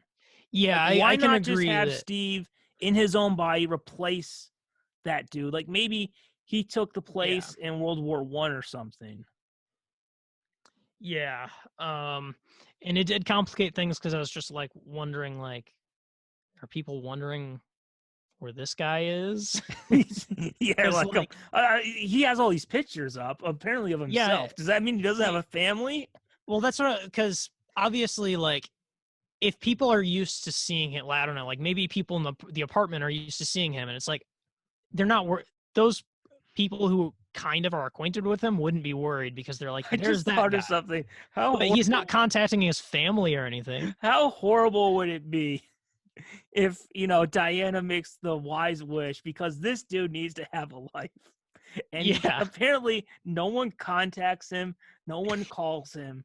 And he has no friends. Diana looks at a mailbag and says, property of David Berkowitz, aka Son of Sam. Oh god. Wow. That's an unhappy ending right there. Yeah. I guess come to think, if it's a wishing stone, I don't get. They could have just made him pop back into existence. Yeah, I guess so. That is overcomplicating things a little bit. I guess I'd agree. Let's see. There was absolutely no narrative purpose for that golden armor. There's no reason why, especially after she's repowered up for her to waste Yeah, that's time, true. She could. go get that stupid golden armor and wear it Yeah. into a battle. I just Yeah, thought, she could fly anyway. yeah, like, what is the point? Like, there was no purpose for the golden armor. And I think, like, it would have been more cool in, like, the one fight scene where she's Cheetah to have her in the classic Wonder Woman suit. That was the thing where I'm like, That's true. there's no reason for this. Why do we waste time on this stupid golden armor when there's no reason? Yeah, that's true. I mean, I personally think the golden armor looks just absolutely awesome. So I like that it's in there, but it did feel like you said, didn't really serve much of a purpose in terms of giving her a much of an advantage. I I don't mean, know. I Maybe it guess was clearly cold she at was able night to and she defend. wanted some extra Yeah. layers or something. And it also required this very quick, like, shoehorned in explanation that Yeah. Steve Trevor was like, "What's that?" And then she's like, "Monologue." Yeah. And then it goes back to the movie. Like, it's not like in Batman Forever, the sonar suit, right? Yeah. Where, like, his bat suits are destroyed, he needs a new suit. Batman Robin, they need a new suit because of going up against Mr. Freeze so they don't get frozen. The Dark Knight is to turn his head. Because dogs. And not absolutely. not just any type of dogs, big dogs. Of course. Yes. Rottweilers and Chihuahuas. It was a big dog. Yes. So yeah. I just thought, for me, I just don't know what the point of that golden suit was. Yeah, I don't know. There didn't seem to super be a point, but Yes. So shall we look at what's next? yeah, sure. So 2 parts, what's next for Wonder Woman and what's next for the DCEU, which because they're doing this Flash movie, it does kind of exist still, the DCEU. Yeah. So do you have any kind of thoughts about what's next for Wonder Woman 3? Wait, I would bring up what we know so far. Wonder Woman 3 will be set in the present and, quote, conclude the trilogy. And It's rumored they're keeping their options open for Cheetah to return. Mm-hmm. So that's what we know so far. Yeah. Yeah, I think definitely what I'd want to happen is to have some kind of Cheetah resolution. I think that there's really just barely half of a story there for a character. So another movie where she gets to at least be another side character, even like maybe she's even still a villain. I'd say have Cheetah be the main villain. I would say that would be what I want. Absolutely, like that would be my biggest wish. The bare minimum is her being another side villain. I don't know. Think about it's been probably by the time Wonder Woman would come out, it'd be like 40 years since they last saw 40 years of hatred and anger. Oh yeah, that's true. That'll build it up for sure. Yes. Yeah. So no, I think that would be the best way to end out the trilogy for sure. All right. So do you have any other things, or I can go into my predictions or guesses of where it's going to go? Where it's going to go for Wonder Woman 3? I don't know. I don't think I have any other guesses. I was going to say because I no longer think that like a crossover situation is as much in the cards as it would have been years ago. So I don't have many other thoughts about it than it's just hopefully it'll continue some threads of the story. All right. So now she's slated to return, but should Patty Jenkins return to direct this third one? in general, I always believe it's best for a movie franchise to have new directors come in and have fresh eyes. Yeah. So, like, I mean, it just to refresh it, and also, I thought this movie. I mean, look, besides the fact that it's dividing people, which I still don't get. I still don't like if you're disappointed because it's not like the first one. I could understand, but I can't understand a person watching this movie and hating it. Yeah, I really was trying to find like something I could latch onto to be like, why are people disappointed? And I don't get it. So, and besides this movie, it did kind of repeat one of Patty's weaknesses in a big way in that she struggles with villains. I think we can agree. After two Wonder Womans, she does struggle with the villains. Yeah, I So guess so. I think now if they're going to conclude the trilogy, it in a way almost doesn't matter. But Yeah. I always kind of believe it's best to have fresh eyes. So I I mean she is it sounds like she will direct. I prefer having fresh eyes. Nothing against Patty, because I really like this movie, even more than the first one, but I always believe it's best to have fresh eyes. Hmm. Yeah. I think I would be more inclined to definitely agree with that if there was going to be maybe a fourth one. Um, I would be pretty satisfied with getting to see um her finish it out. Because I don't know, like, is there an example of a trilogy where it's just the first two are one and then the conclusion is Well, like Iron Man, you had John Favreau for two, and then the third one you had Shane Black. Cap is the reverse, where you had one for the first one, then the Russos for the other. yeah. I mean, it would have been a trilogy if it had stopped at Batman Forever. Yeah, that's true. I don't know. I Do I we don't I kind don't of feel strongly, I guess. do we kind of believe that Wonder Woman 3 is it's not like the Star Wars trilogies where one story ends, they start anew. Do we kind of believe that 3 is the end?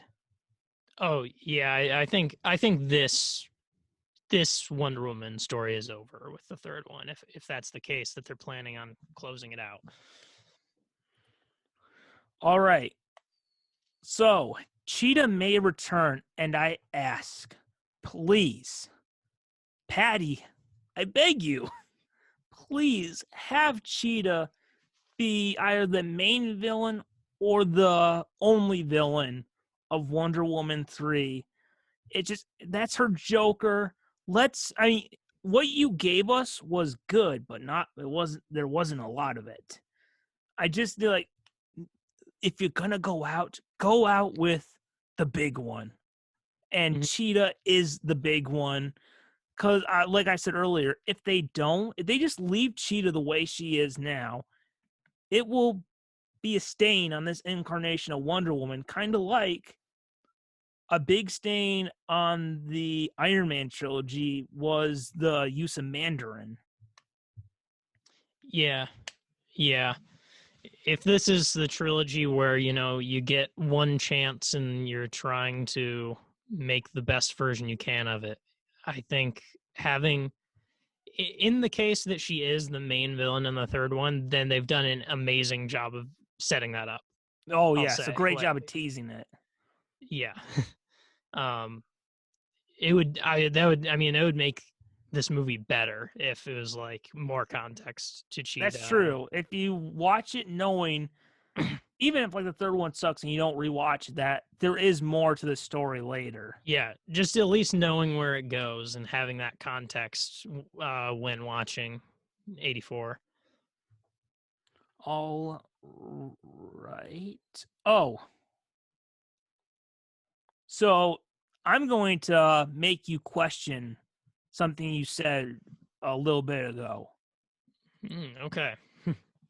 With Wonder Woman supporting cast gone, because it will have been 100 years. The next one's taking place in modern time. It'll have been over 100-year span that this thing goes. Yeah. With Wonder Woman's cast gone,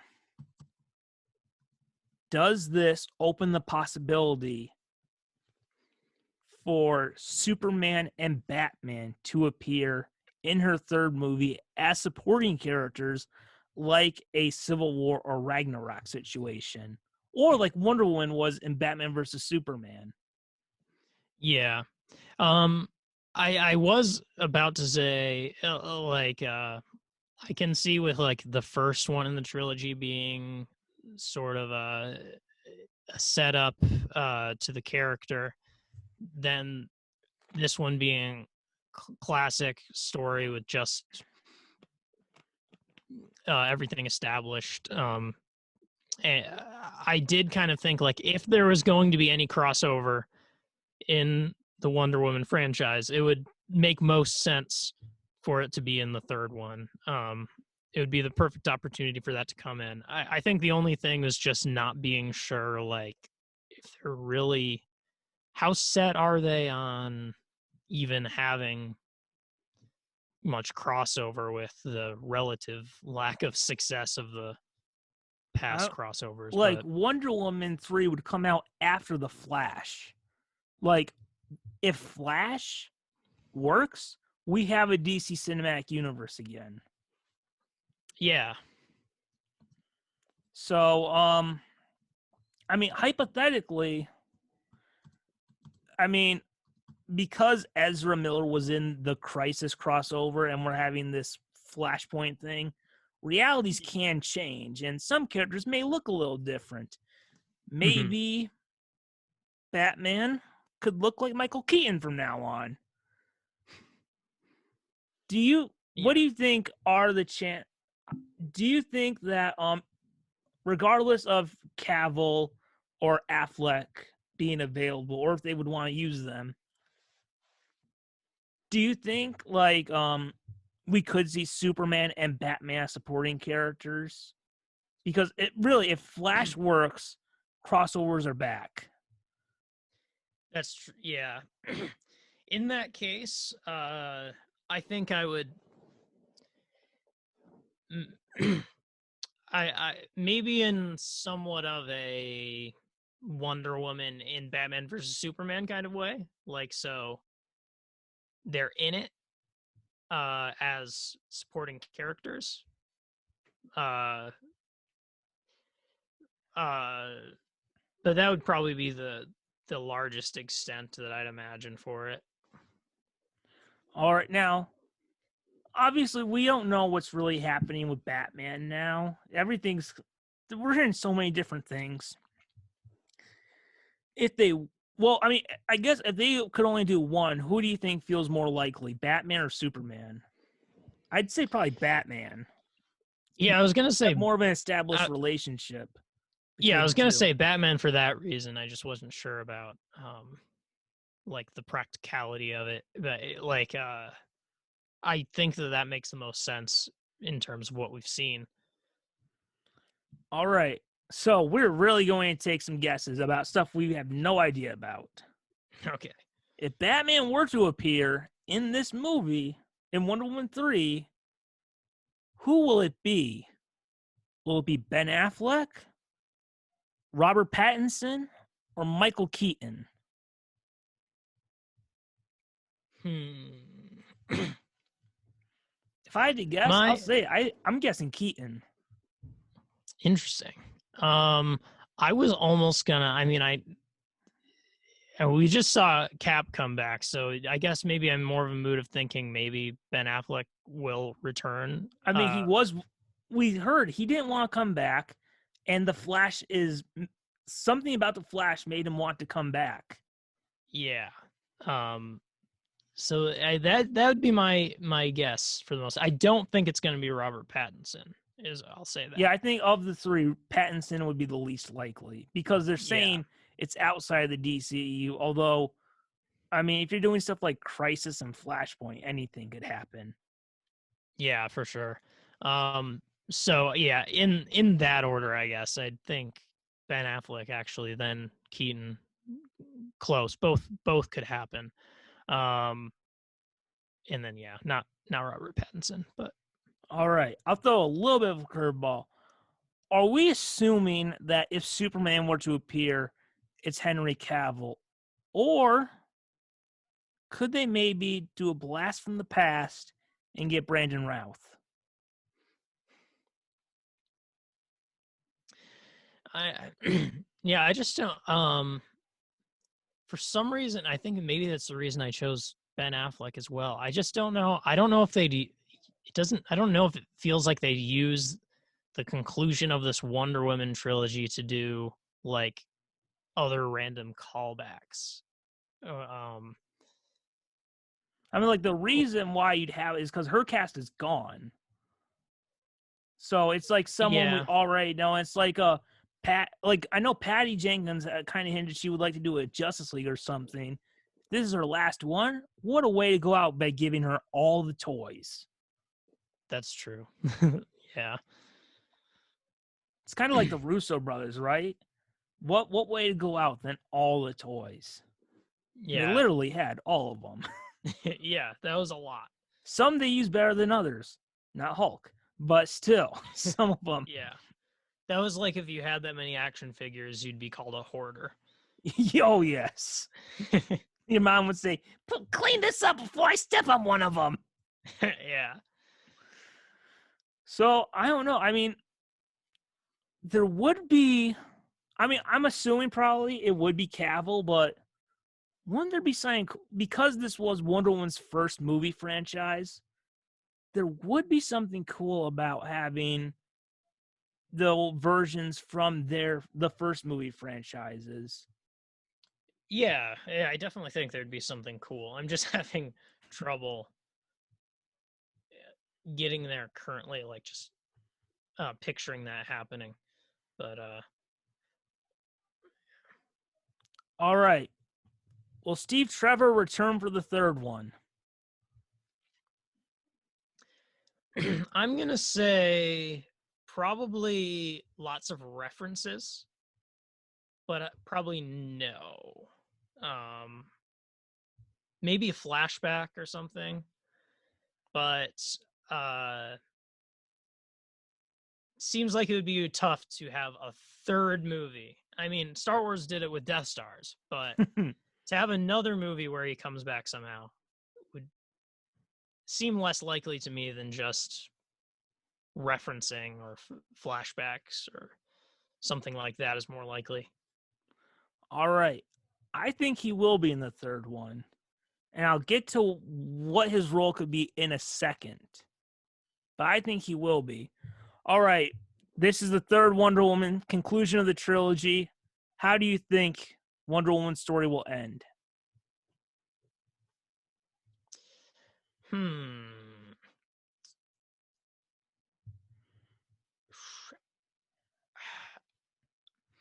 I I'm somewhat feeling kind of a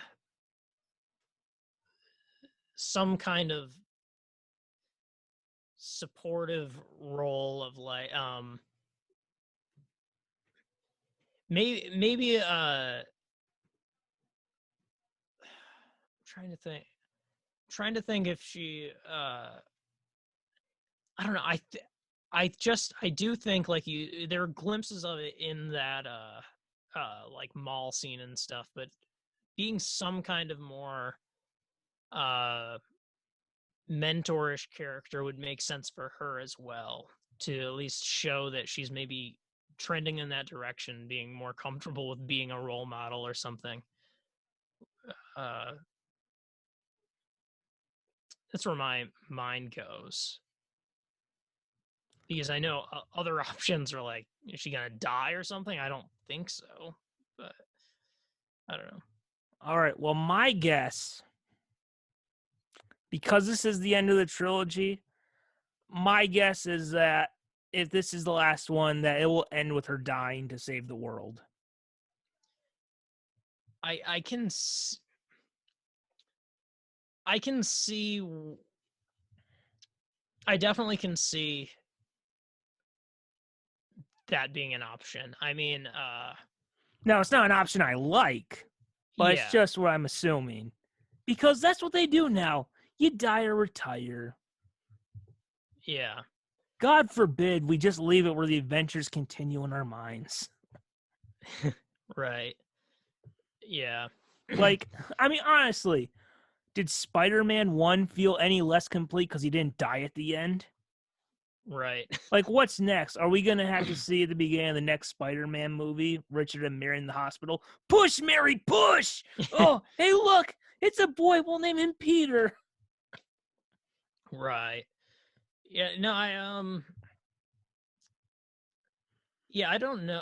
I could see where maybe they could come to that conclusion that it's the right choice. I mean, it would be an extreme selflessness, but it wouldn't be my preferred way to go out.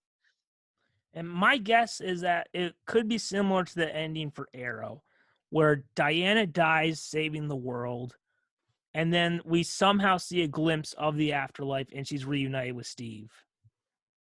Mm. Yeah. You're onto something there, I think, because I was trying to think like what ways are there for I mean like I think I was just saying, like my feeling, like if I were making a third one, I'd almost want to incorporate a story where she fully gets over Steve because the fact that they've killed him off, she's lost him twice, means third time's the charm. I think the fact that he's died twice means if they're going to end the story, it's not going to be. I mean, unfortunately, it should be with her on a building saying, "I'm going to save the city forever." But no, it's going to end. yeah, They could end it with she gives up her powers and retires. But I think because she's lost Steve twice, it's probably going to show she never did move on. And then it's kind of like a thread throughout the trilogy. And then she'll die, and then we see them reunited in the afterlife. yeah, yeah. I definitely think I have been trying to work out in my head how exactly they're going to conclude the Steve line, since it's like clearly a thread in the trilogy. And that would be one way to do it for sure. But it might just be the most obvious and not necessarily the best way. Yeah. So before we get into what's next for the DCEU, how long do you think it would be before they reboot Wonder Woman? Probably at least a few years. I kind of almost wonder if it would be sooner that we'd see TV Wonder Woman than or a mini series I than don't know. see it. Like, I think the reason we're getting Superman on TV again is because the movies killed the franchise. Like, Yeah. those Zack Snyder, Henry Cavill movies killed the movie franchise. Yeah. Like, remember in Batman versus Superman, it's like it divided people. I think it really was who were you more excited to see, Batman or Superman? If you were more excited to see Batman, you liked it. If you were more excited to see Superman, you didn't like it. Mm-hmm. Yeah. I don't know. I get sometimes my feeling with that is just, or with, it just happens to be that TV is quite popular now. But with something as big as a, I mean, we're living in a new weird transition time right now, right? Like Disney, yeah, their baby is Disney Plus now. They're going all in on Disney Plus. right. That is their baby. And I think, same thing with AT&T and Warner Brothers and HBO Max. I could almost see a world where, like, if we no longer have movie theaters, and you're not getting like the $2 billion like you did for Infinity War, maybe it would be like to get people to subscribe to the service, you have a Batman show that has 13 episodes a year, Wonder Woman 13 episodes a year. And then just as a little like test thing, you have maybe a 2-hour thing of like the Atom or the Question. And maybe it'll reverse to where the big ones have their series like Batman, Superman, Wonder Woman. Yeah. On Disney Plus, maybe. I don't know if we're in a world where we could do Spider-Man on TV yet. Yeah. Do you think we but are? yeah. Or? No, that would definitely be one of the last heroes I would like. We couldn't have done for. a Spider-Man movie before the 2000. Yeah. Because the stunt people would have died. Yeah. Yeah, it's very hard to predict. It feels harder than ever to make our bold predictions than we always make on this show, because even if it ends up looking similar to the world before, it will have gotten there for a new reason. Like, we're definitely looking at some new era of entertainment. So it's hard to say. Like, I don't feel confident to predict the state of movies in like reboots in a few years. So all right, so now let's look at what's next for the DCEU. all right. And there's 2 questions that had to be asked. And look, we gotta look, what is the current status of the DCEU? Now, they tried to launch the Snyderverse between Man of Steel and Justice League. It didn't work, and they restarted with Aquaman. Yeah. And now, even though I don't get it, Wonder Woman has divided fans, and now their 2 newest movies, Birds of Prey and Wonder Woman 1984, are divided fans. Yeah. And Wonder Woman was the one movie from the Snyder era that worked. So even though I don't get why people are talking about how this is a steaming pile of garbage, when I think it's very good. Yeah, I can't get into that headspace. I don't know. Do you think this movie hurts the franchise, or maybe do you think it may get better like the reception may get better over time, or how has this movie affected the overall DCEU? Yeah, this to me, this makes things so confusing to me, because like I was this just seems like, it's confusing because to me it feels like, okay, there's really an opportunity to get going in a new direction and reinvigorate the interest in this entire franchise. But that just isn't how other people seem to be responding to it. Like, I really don't know if the mixed reaction is going to result in people going like, that's it. The one thing we cared about, the sequel, wasn't good. I don't care about the DCEU anymore. Or if I mean, to me, the reality of it being a pretty solid entry is a good sign for the future. But I don't know, even if it is, I don't know if that's how people respond to it. Do you think, now we know right now it's dividing people, do you think over time it will have a better appreciation? Were maybe people too hyped for it? Or could it in time have more appreciation?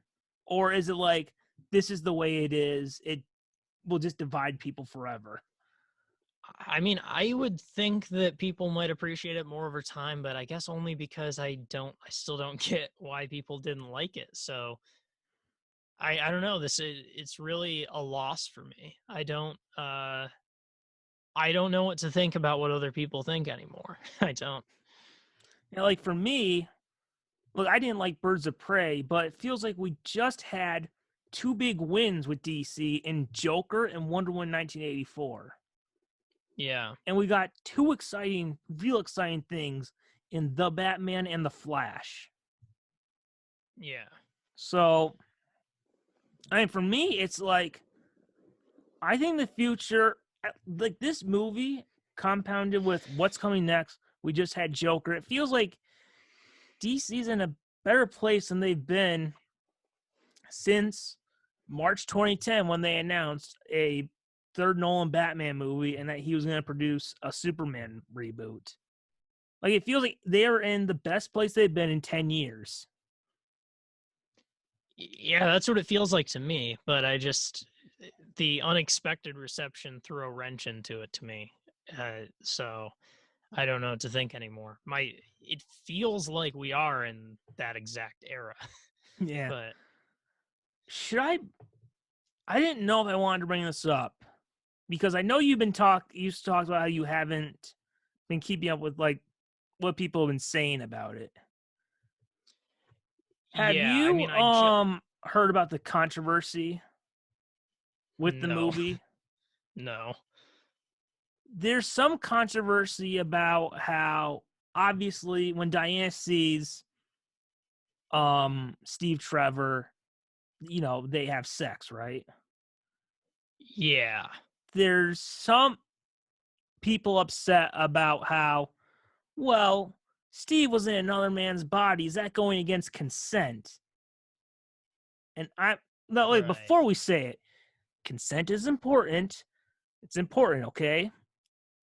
But when I watch the movie, I'm like, that dude doesn't exist anymore. So he is Steve Trevor. Yeah. Like he doesn't exist anymore. That whole thing is very, like I said, unnecessary. You've definitely pointed it out. Now hearing that is definitely a very unnecessarily complicated addition where, I mean, to just release that entire complicated bombshell seems like they should have just had Steve come back as is. But I mean, yeah, it's such a fictional clearly not scenario. the filmmaker's intent. Yeah, absolutely. I think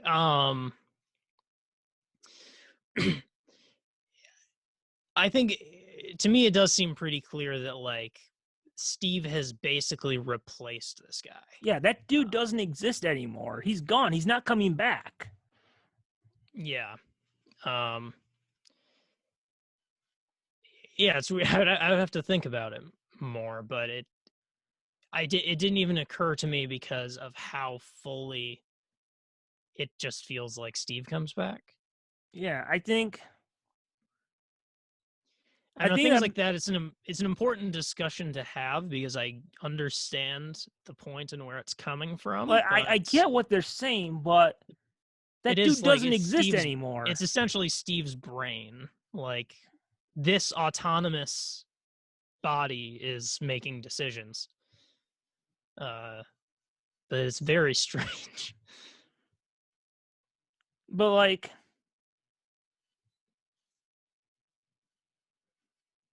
it's like a I don't know, like I just feel like he doesn't exist anymore. He's dead in a way. He's not coming back. And then yeah. And yeah, I know you like it's not I think that's because you could read it as like this person possessing the body of another person, but I don't think that was the intent. I think it would be different if they were if Steve Trevor was jumping in and out of the body. Yeah, I think that would definitely be. I would definitely have feel this and noticed it more. I think if it felt more like a situation, like I guess we'll say, like in Soul, where it's just like they blooped into each other's bodies. Yeah. Then it's like you can't just do anything you want with this. But in this, it felt like. I mean, I guess it truly felt like. It almost just felt like he was almost symbolically taking the place of this person wait, I just realized were they in New York? I can't Weren't they remember. in Washington, D.C.? Washington. Oh yeah, of course, because she worked there. Yeah. Had Soul on the mind. So it's like it just seems like he symbolically took the place of this person who lives there. And I think, But in that, every single way, it's just him living. yeah, it's him, Steve, that is. but it's a reminder to Diana that her wish kind of killed someone. And, like, Yeah. I do think that is another catch, is that it's sort of like erased the soul, I guess, of this guy, and it was fully replaced by Steve Trevor. yeah. All right, so where's the DCU go now from here? Because, I mean, I guess we can't really count the Batman since it's outside, right? I mean, if Batman is good, it helps the DCEU. Yeah, it helps. Yeah. So we have the Suicide Squad coming up next, which I don't really care about because I'm not a big James Gunn fan. But we do have, I would say, the most important movie for the DCEU since Batman versus Superman coming out in 2022, The Flash. Yes. So, The Flash is going to be their first attempt at crossover in cinematic universe, really since BVS, because Justice League at that point was a bit of a lost cause. Mm-hmm. And right now, like, that's a risk, right? They tried a cinematic universe. It failed with their first crossover. Now they're trying again. And they're taking probably the biggest risk yet in bringing in people's nostalgia by having Michael Keaton appear. Now remember, big risk, bigger chance of a reward. Yeah. So now Wonder Woman has divided people. Does the future of the DCEU, of this continuity, from Wonder Woman 3 to Aquaman 2, does it all depend on The Flash? I think yes. This is it's like this the reset is point where everything's on the line. for sure. So if it's good, if people like it, then I think we have a shared cinematic universe. Yeah. But if it's not, if people don't like it, The Flash, the first big crossover, the return of Michael Keaton, does Wonder Woman 3 even happen? Or is it divisive sequel, which I still don't get, divisive sequel, once again, a failed attempt to launch a universe? Is it over? I think that was my whole thing. Like the wrench that was thrown into this due to the reception to this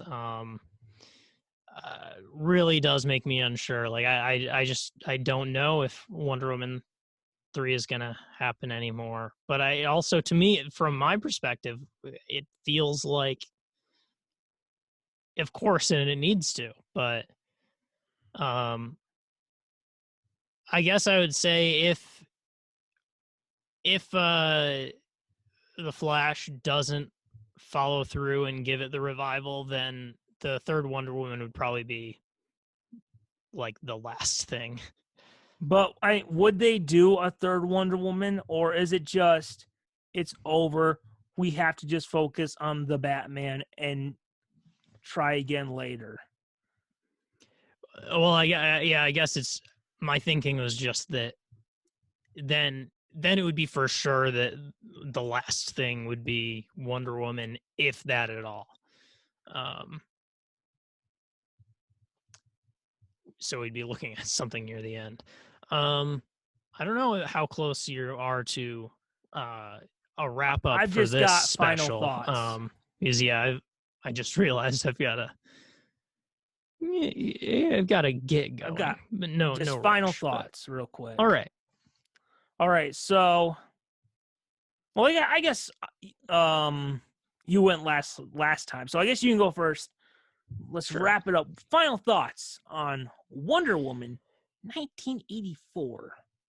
All right. Well, so to me, this film was really everything I always hope a superhero movie would be. It was fun and action packed and poignant, and you care about the characters. The stakes make sense, and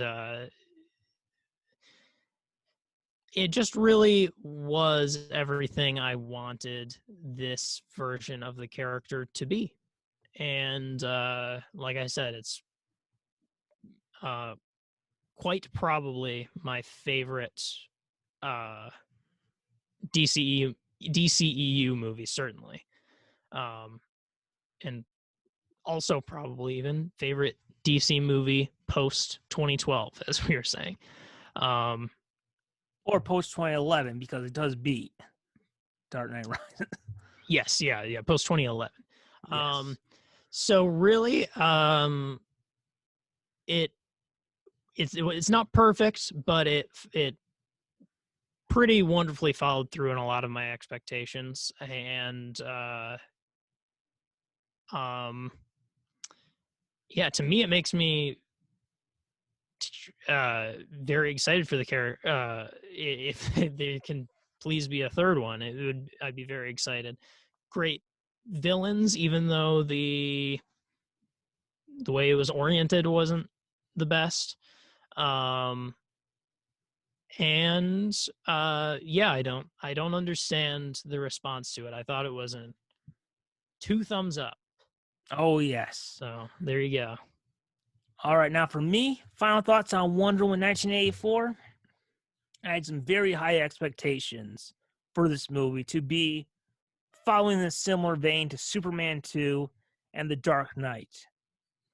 And while there's definitely some issues, Cheetah, a bit of the runtime, some stuff that could have easily been cut, I was very happy with how this movie turned out.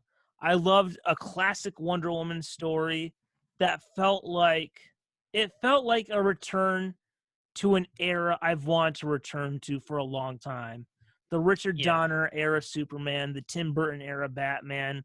It was really nice to revisit those eras again, because we don't see that much anymore. So I think Wonder Woman is a great throwback. Yeah, no, I really I thought so too. It felt like a return to an era that I didn't even personally have that much of a connection to, but I felt it regardless. Yes. So well done. Yes. Well, guys, there we go for this episode of Comment Section, our Wonder Woman 1984 special. Apparently a little controversial of an episode because we didn't crap on it the whole time. But yes. Yeah, I guess so. I guess it's like Last Jedi all over. Well, maybe not as much. Yeah, Last Jedi is a special strain of like I haven't kept up, but I would be surprised if Wonder Woman 84 was that controversial. Maybe I'm wrong, but yeah, like it's better to be on the side of liking something because we get to enjoy something. Yes, it's always better. It's honestly, when those crash rolls, like, oh, thank God, because it was really like half the people don't like it. There's 1 in 2 chances. I was like, oh, I had sigh relief. Yeah, that's good. So that's it. That's it, guys. We gave our thoughts on Wonder Woman 1984. We even talked about Superman too. And you know what happened? Yeah. Sometimes you'll walk through life wondering, why did no one else like this movie? You'll trip and you realize you're falling. And you realize that, hey, there's Wonder Woman in an invisible jet. Maybe she can save me before I hit the splat. Because what'd you fall down? You have fallen down that rabbit hole and you're going to keep at it. Keep at it.